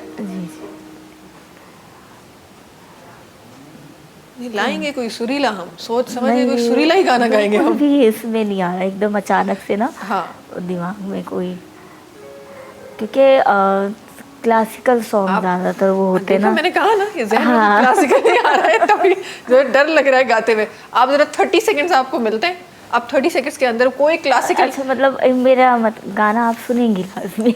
हाँ सुनना तो है, सुनना तो है। ना मैं सोच के लाऊं कोई तो। सोच 30 सेकंड आपको दी आप तो सब ताई तरफ ताजो अल्ले मुंहिंजा मावड़ा त बचपन खां सभु ॿुधियो आहे। न मूंखे जॾहिं हिन दुनिया मां गुज़ारे वेंदासीं हा। इहो थोरो यादि अचे। ॿुधायो ॿुधायो ॿुधायो ॿुधायो ॿुधायो ॿुधायो सुर में ॿुधाइणो आहे, शर्ती आहे। बसि नॉर्मल ॿुधायां थो मां जीअं। हा जी जे मतिलबु ॻाइबो आहे जीअं। जॾहिं हिन दुनिया मां गुज़ारे वेंदासीं घणनि खे असां बेरुआरे वेंदासीं। हूअ अॼुकल्ह जा जेके सिंगर मार्केट में अचनि पिया उन हिसाब सां त बिल्कुलु सही ॻायो आहे, बिल्कुलु बिल्कुलु सही ॻायो आहे। टेक्नोलॉजी केॾी स्ट्रॉन्ग थी वई आहे, तव्हां अगरि ईअं पढ़ी बि वञो उहो बि तव्हांजो सुरीलो थी थो वञे। न ख़तरो न आहे ज़िंदगी में, ख़तरनाक एलॉन मस्क चयो त एआई ॾाढी ख़तरनाक आहे मूंखे हाणे उहो फील थींदे नज़र पियो अचे एआई ख़तरनाक आहे हर शइ में तव्हां ॾिसो न AI जेको ईरान वारो जेको उन्हनि मारियो ईरान में इसराइल जी। त उन में उन ड्रोन में जेको आहे उन में AI जे थ्रू उन्हनि ड्रोन अटैक कयो उन एग्ज़ैक्टली उन माण्हू खे बिल्कुलु फेस डिटेक्शन आइडेंटिफाई करे बिल्कुल एआई वाकई इलाही डेंजरस आहे सही हथनि में हुजे तॾहिं ई बहितर आहे हाँ जी स्टार्ट करें आगे गाना हाँ 2 लाइन हाँ बताएं तुम साथ न दो मेरा जबरदस्त चलना मुझे आता है हर आग से वाकिफ हूँ जलना मुझे आता है 2 पल के जीवन से एक उम्र चुरानी है जिंदगी और कुछ भी नहीं तेरी मेरी कहानी है एक प्यार का नगमा है मौजों की रवानी है जिंदगी और कुछ भी नहीं तेरी मेरी कहानी है। वाह जबरदस्त मैंने कहा था ना कुछ सुरीला ही आएगा यहाँ से ये इतना सोचा जा रहा है असा तो ये कुछ भी गाए छंदा है ये इतना जो सोचा जा रहा है ना इसका मतलब कोई सुरीली चीज़ है जो आने वाली है ज़मीर साहब डुएट करने सोचो क्या सिंगर मिली आ संगे नहीं मार्केट में आई है हाँ डन हो गया डुएट आपका डन हो गया कब आ रहा है मार्केट में कब जा रही है आप देखिए इवेंट में आपका अपना गाना चल रहा होगा इससे ज़्यादा और क्या चाहिए जी सही है ठीक है नेक्स्ट टाइम हम ये ज़रा प्रोग्राम के बाद डील करते हैं अच्छा जी तव्हां जी तरफ ही ना मैं कुछ ॻाल्हियूं ज़रूर शामिल कंदमि मूंखे ॿुधायो ज़ाहिर खोड़ सारा एक्सपीरियंसिस थींदा हूंदा एतिरे अरसे खां तव्हां फील्ड में आहियो त असां तव्हांजी ज़बान में जेके बग्स ईंदा आहिनि उहे बुज़ाहिरा फेस कया हूंदा सभिनी खां वधीक क्विकली कहिड़ो बग तव्हांखे यादि अचे थो त मूं ही फिक्स कयो बग्स त काफ़ी हूंदा आहिनि पर हिकिड़ो असांजो क्लाइंट्स हुयो हुनजो एप्लीकेशन में रनिंग एप्लीकेशन में हुन बग्स अची वियो रनिंग में हा बिल्कुलु त उहो काफ़ी टेक्निकली हुयो उहो कोडिंग में त हुयो कोन उहो काफ़ी होस्टिंग साइट जेके सर्वर साइट ते हूंदा आहिनि पहिरियों त असां डिबगिंग कईसीं काफ़ी मतिलबु ॻोल्हियोसीं हुनखे बाज़ौकात हूंदियूं माइनर शयूं आहिनि पर हुन में टाइम ॻोल्हण में वॾो लॻी वेंदो आहे हा मूंखे लॻंदो आहे माइनर ई मुश्किल बिल्कुलु हा पोइ उहा वञी जेको आहे ख़बर पई त मसइलो ई ॿियो हुयो अच्छा बेसिकली मां उहो जेको आहे हैंड ओवर कयुमि उनजो जेको सीनियर हुयो तक़रीबन 50+ हुयो बंदो उनखे हैंड ओवर कयुमि त उन बि काफ़ी हुन में 3 ॾींहं लॻाया तक़रीबन पोइ उन मजबूर थी मूंखे वापसि कॉन्टेक्ट कयो त यार हीअ जेको आहे असांजो मसइलो थो अचे बच मां ॾिसां थो पर मां हुनखे थोरी डिबगिंग कयुमि त कोड लेवल ते हुयो कोन पोइ मां आइडेंटिफाई करे हुनखे त हीअ जेको आहे सर्वर साइट ते आहे ऐं हीअ इशू आहे पोइ हुनखे ॿुधाए बि छॾियुमि नेक्स्ट टाइम अगरि अचे थी पोइ हैरान थी वियो त यार 3 ॾींहं मूंखे लॻायो फाइंड आउट न थियो हाँ सो कॾहिं कॾहिं शयूं जेके आहिनि उहे ईअं बि थी वेंदियूं आहिनि अच्छा जब इवेंट की बात करते हैं तो मुझे ये बताएं कभी कभार ऐसा होता है ना कि ऐसा लग रहा होता है कि आप जैसे एक रेगुलर एक इवेंट है कि अच्छा ये करना है वो करना है ऐसे करना है इस तरह इवेंट ऑर्गेनाइज हो जाता है कभी कभी किसी इवेंट में कोई ऐसी स्टोरी भी बन जाती है कोई ड्रामेटिक इवेंट बन जाता है तो कुछ ऐसा कभी हुआ किसी इवेंट में जी बिल्कुल अक्सर ही होता है हमारे अक्सर ही स्टोरी बनती है उसमें कोई ना कोई बनती है लाजमी क्योंकि हमारी अवार्ड सेरेमनी भी होती है अच्छा मैं एक बात और क्लियर करूं फैशन और ब्राइडल इवेंट्स के अलावा मेरा कोऑपरेटिव पे भी काम है जी तो वो हम जो है टोटली जो बिज़नेस हमारे वुमेन्स हैं और जो हमारी इंडस्ट्रीज है बिजनेसमैन है वो हमारा उस पर बेस होता है वो प्रोग्राम उसमें हमारा फैशन से रिलेटेड कोई सेगमेंट नहीं होता वो टोटल हमारा जो है बिज़नेस कम्युनिटी का होता है और वो काफ़ी जो है मतलब बोरिंग थोड़ा सा आप कह सकते हैं क्योंकि उसमें म्यूज़िक का तड़का ये सारी चीज़ें नहीं होती हैं बहुत एक सीरियस वे में वो जा रहा होता है तो उसमें हमें ना उसमें काफ़ी होता है कि ऑडियंस हमारी बोर ना हो जाए वो तो उसमें हमने कुछ ना कुछ लाना क्योंकि हमारे पैनलिस्ट भी होते हैं हम बुलाते हैं IT सेक्शन से भी आते हैं हमारे डॉक्टर्स भी होते हैं तो एजुकेशन से भी रिलेटेड होते हैं हमारे पास तो उसमें फिर जब लोग अपना एक्सपीरियंस शेयर कर रहे होते हैं ना तो सम टाइम ऐसी स्टोरीज आ जाती हैं कि अचानक जिसमें हंसी आ जाती है ऑडियंस को स्टूडेंट्स भी कुछ ऐसे आते हैं वो अपना एक्सपीरियंस शेयर करते हैं टीचर्स होते हैं, डिबेट होती है आपस में, तो वो थोड़ा एक फ़नी सा माहौल बन जाता है। तो सही। वो थोड़ा हमारे को अच्छा लगता है कि हाँ। चले एक इन्जॉयमेंट हो गई। और एक्सपीरियंस जब लोग शेयर करते हैं तो आपको पता है वो डिफरेंट सबका अपना एक्सपीरियंस होता है, तो वो सेगमेंट मेरा फेवरेट होता है उस इवेंट में ना, कि अब ये पैनलिस्ट हमारे आ गए, अब थोड़ा इन्जॉयमेंट होगी, अब थोड़ा मज़ा आए। मज़ा फिर आएगा, हमारी सही। जब होस्ट होती हैं तो वो क्रॉस क्वेश्चनिंग जब उनसे करती हैं तो वो एक अलग ही इन्वायरमेंट बन जाता है, तो बहुत अच्छा लगता है। हाँ, और मुझे लगता है कि ये आप कहीं पे भी हो, ये एक सेक्शन जो है ना आपका एक्सपीरियंस शेयर करने का, बिल्कुल। वो ज़रूर होना होना चाहिए। चाहिए। उससे न सिर्फ आप इसको एक फ़नी वे में देखना चाहें तो एक मस्ती भी होती है, मजाक भी होती है, डिफरेंट फनीस्ट जो क्रेजीस्ट एक्सपीरियंसेस होते हैं वो आप शेयर कर रहे होते हैं, लेकिन उसके साथ साथ आप जो आपके सामने लोग हैं जिनको आप बता रहे होते हैं उनको आप बहुत ज़्यादा नॉलेज दे रहे होते हैं कि देखिए ऐसा कर लिया तो ऐसा, जैसा बगजी गाल की, तो ऐसी बहुत सारी चीज़ें ऐसी होती हैं कि जो आप मजाक में लोगों को सिखा तो जाते हैं। बेसिकली जो हमारे न्यू टैलेंट जो हम लोग प्रमोट करते हैं, आए हुए होते हैं, वो मोटिवेट होते हैं इस तरीके की। जब लोग अपनी स्टोरीज शेयर करते हैं तो वो मोटिवेट होते हैं काफ़ी आके, उन्हें जो है ना अप्रिसिएशन मिलती है कि ये यहाँ तक आ सकते हैं स्ट्रगल करके, तो हम क्यों नहीं। तो वो एक मोटिवेशनल स्पीच हो जाती है, लाइक कि हम उनको इनकरेज करते हैं कि देखें इस तरीके से ये भी आए, कल आप भी यहाँ हो सकते हैं। तो सही। बिल्कुल वो उनका जो है मोराल डेफिनेटली जो है वो ऊपर जाता है, हाँ। और उनका कॉन्फिडेंस लेवल बिल्ड होता है इस तरीके से। सही। अच्छा, असां आफ्ताब साहब असां डिफरेंट जगहों ते ज़ाहिर चैट जीपीटी अॼुकल्ह सभु माण्हू यूज़ कनि था, AI हाणे त गूगल भी AI या व्हाट्सएप ज़ाहिर उहो अची रहियो आहे, त हर माण्हू यूज़ करे थो, हर माण्हू क्वेश्चनिंग करे थो, पंहिंजा जेके मसला आहिनि उहे ॿुधाए थो, हुनजा हल बि हाणे बीमारियुनि जा मसला बि AI कढणु स्टार्ट करे छॾिया आहिनि। सो खोड़ सारियूं शयूं जेके आहिनि जो AI बेस ते हली रहियूं आहिनि। तव्हां कॾहिं को सभिनी खां को चवंदा आहिनि न को वियर्ड अहिड़ो को क्वेश्चन जेको तव्हां पुछो हुजे AI खां ऐं तव्हां उहो शामिलु करणु चाहियो, सभिनी खां वियर्ड शइ कहिड़ी पुछी तव्हां AI खां? न नॉर्मल अहिड़ो त मूंखे यादि नथो अचे, बसि नॉर्मल जेको लाइफ में ईंदो आहे त उहो। अच्छा, ही त नॉर्मल ज़रा कम जे हिसाब सां तव्हां बिल्कुलु पुछंदा हूंदो, हर माण्हू पुछंदो, असां बि चैट जीपीटी ज़्यादातर डीप सीक ऐं चैट जीपीटी खां पंहिंजो राइटिंग कंटेंट वग़ैरह के हवाले सां बसि एतिरो या कोडिंग हवाले सां हूंदो आहे त उनखे कोड ॾींदा आहियूं, हीअ इशू आहे उहो उते ई ॿुधाईंदो आहे त हीअ जेको आहे फिक्स करे ॾींदो आहे या उहो आइडेंटिफाई करे ॾींदो आहे। अदरवाइज़ कचहरी कॾहिं कोन थी असांजी? न कचहरी अहिड़ी तरह जेके माण्हू कनि था उन्हनि जे लाइ छा चवंदो? टाइम वेस्ट आहे AI सां कचहरी हाणे टाइम वेस्ट आहे। तव्हां को अहिड़ो को प्रोडक्टिविटी जो कमु कयो। हाँ बिल्कुलु मां एक्चुअली माण्हुनि खे ईअं ॾिठो आहे, मां दुनिया केॾी ख़तरा, असां माण्हुनि सां नथा ॻाल्हायूं, ह्यूमन टू ह्यूमन सां नथा ॻाल्हाइणु चाहियूं, असां हाणे कंप्यूटराइज़ जेके शयूं आहिनि उन्हनि सां ॻाल्हायूं था। सो इहो एक्चुअली इलाही ख़तरनाक है। कोई ऐसा मसले का हल जो कहीं और ना मिलता हो और आपको अपने फ़ोन में मिला हो, टेक्नोलॉजी के थ्रू मिला हो, कोई ऐसा हल? हाँ, जब हम एक स्टेज डिज़ाइन कर रहे होते हैं कस्टमर के अकॉर्डिंग, तो उसमें काफ़ी डिफ़िकल्टीज़ हमारी आती है। सम टाइम कस्टमर हमारा कुछ चाह रहा होता है तो वो फिर हम उसको जो है AI के ज़रिए, चैट जीपीटी के ज़रिए या नेट के ज़रिए बेसिकली जो है उसको हम करते हैं। काफ़ी सारे आइडियाज़ हम गूगल से भी अप्रोच करते हैं, तो वो फिर हमें ईजी हो जाता है उनको गाइड करना कि एक हम वर्बली उनको समझा रहे होते हैं तो वो उनके माइंड सेट में नहीं आती वो चीज़, क्योंकि हमारा तो ये डेली बेसिस का काम है, हमें पता होता है। लेकिन जब न्यू कोई आ रहा होता है ना, तो उससे हम जब दे रहे होते हैं प्लान, तो वो एग्जैक्टली उसने वो देखा हुआ नहीं होता, तो उसको थोड़ा कंफ्यूज होता है, तो फिर हम इस पे जाते हैं तो इजीली हो जाता है। अच्छा, तव्हां ज़ाहिरा सॉफ्टवेयर में तो खोड़ सारी अहिड़ी शयूं हूंदियूं जेके ऑटोमेटेड हली रहियूं हूंदियूं, जेके ज़ाहिरा फ्यूचर में त आहिस्ता आहिस्ता सभु कुझु ई उन ई तरफ़ हली रहियो आहे, त तमामु शयूं जेके आहिनि उहे थी रहियूं आहिनि। फिज़िकली तव्हांखे हिकु मौक़ो ॾिनो वञे ऐं उहो पॉसिबल आहे, इहो नथो सोचे सघिजे त न भाई हीअ त पॉसिबल नथो थी सघे, उहो पॉसिबल आहे।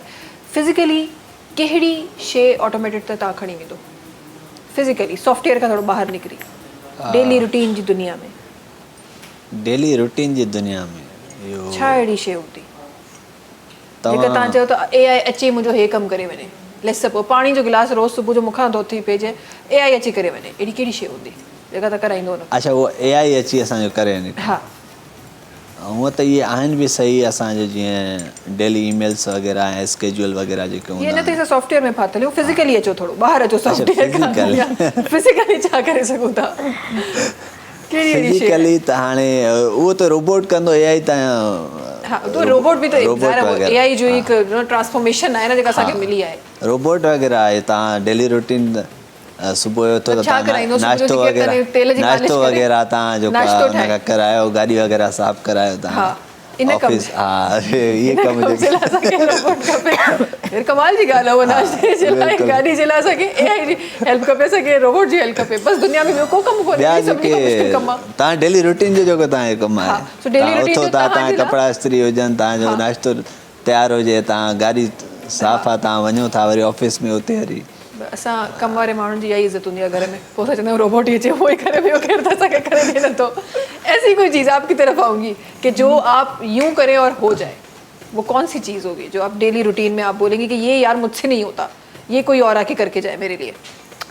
हाँ बहुत सी ऐसी चीज़ें हैं जिसे जो रूटीन में नहीं भी होता ना, रूटीन में कर करके बोर हो जाते हैं। हाँ। कि यार आज फिर यही करना है तो ये कोई और कर ले। हाँ। ऐसा होता है कि शेड्यूल स्केड्यूल अपना मेंटेन करना, और टाइम पे सबको मैसेज करना, ये कोई और कर दे। हाँ मतलब सबको रिमाइंडर कराना कि आपका ये टाइम है, आपका ये है पर्पस, ये आपने करना है, ये चीज़ आपने लेकर आनी है, ये ऐसे अरेंज करनी है।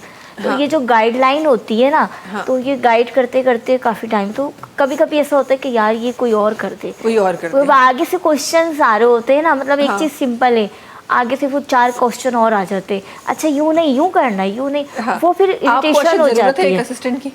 हाँ। आप असिस्टेंट हायर करें, आपकी ज़िंदगी सुकून में आ जाएगी, आपकी ज़िंदगी आसान हो जाएगी। आपको अशद ज़रूरत है एक असिस्टेंट की। अच्छा जी, अॻियां वधंदे तव्हांजी तरफ़ अचणु चाहींदमि जल्दी सां अधु मिंट जे जवाब में कहिड़ी अहिड़ी शइ आहे जेका करणु नापसंदि आहे, तव्हां चओ था त ॿियो अची केरु मुंहिंजी ज़िंदगी में करे वञे? मेन कम कमु? कहिड़ो कमु? जॉब जॉब करणु? के मूंखे पसंदि आहे, जॉब करणु पसंदि आहे? ॻाइणु पसंदि आहे? ॻाइणु पसंदि आहे। बसि पोइ ॻाइण ते अचूं था। इहा ज़मीर साहब चई रहिया आहिनि, मां न चई रहिया, ॻाइणु कमु कोन्हे, ॻाइणु जॉब कोन्हे, ॻाइणु सिर्फ़ु मस्ती मज़ाक आहे। तफ़री आहे। 5 सालनि खां पोइ तव्हां सां मुलाक़ात थींदी, पोइ पुछंदमि तव्हां खां।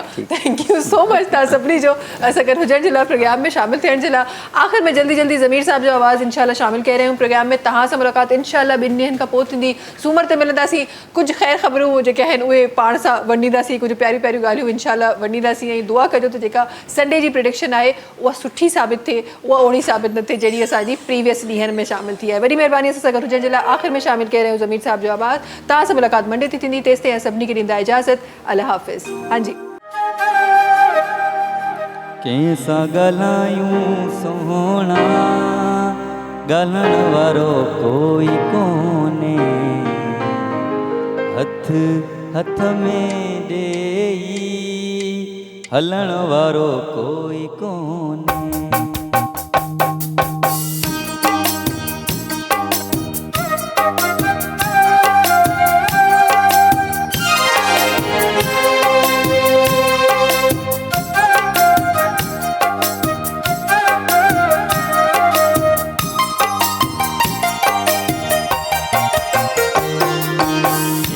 ॻाल्हायूं सोहणा, ॻाल्हाइण वारो कोई कोन्हे,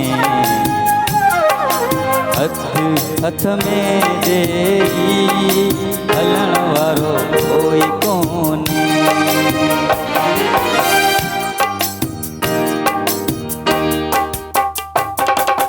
गोले गोले दिल तकी, दिल वारो दिल पर मिले, गालियों के प्यारू करे, इंसान देखिए, घड़ियूं गॾिजी मूंसां बीहण वारो कोई कोन्हे, हथ हथ में ॾेई हलण वारो कोई कोन्हे।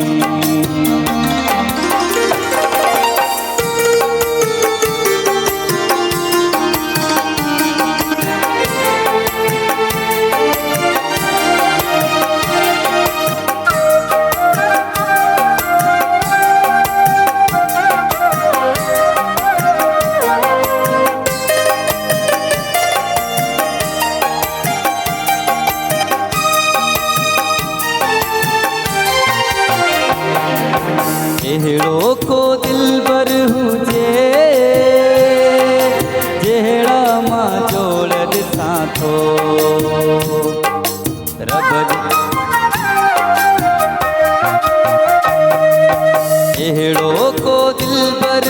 हुजे जहिड़ा मां जोड़ ॾिसां थो रब ॾे ही हथड़ा खणी प्यारो को मां बि घुरां थो मौला मन मिलाए मिलां मिलण वारो कोई कोने हथ हथ में ॾेई हलण वारो कोई कोने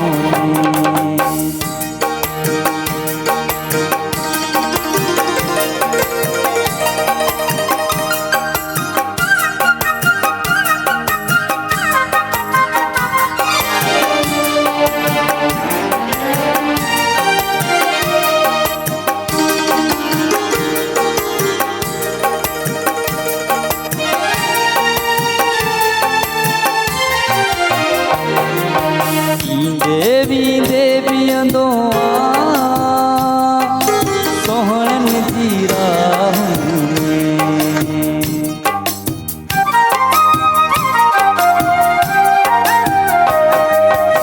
ईंदे वींदे बीहंदो सोहणनि जी राहुनि दिलि थी चवे को हुजे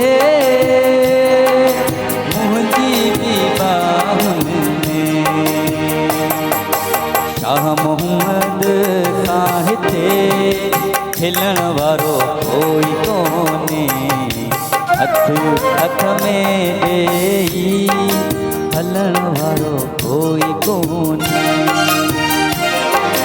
कंहिंसां ॻाल्हायूं सोहणा ॻाल्हाइण वारो कोई कोने हथ हथ में ॾेई हलण वारो कोई कोने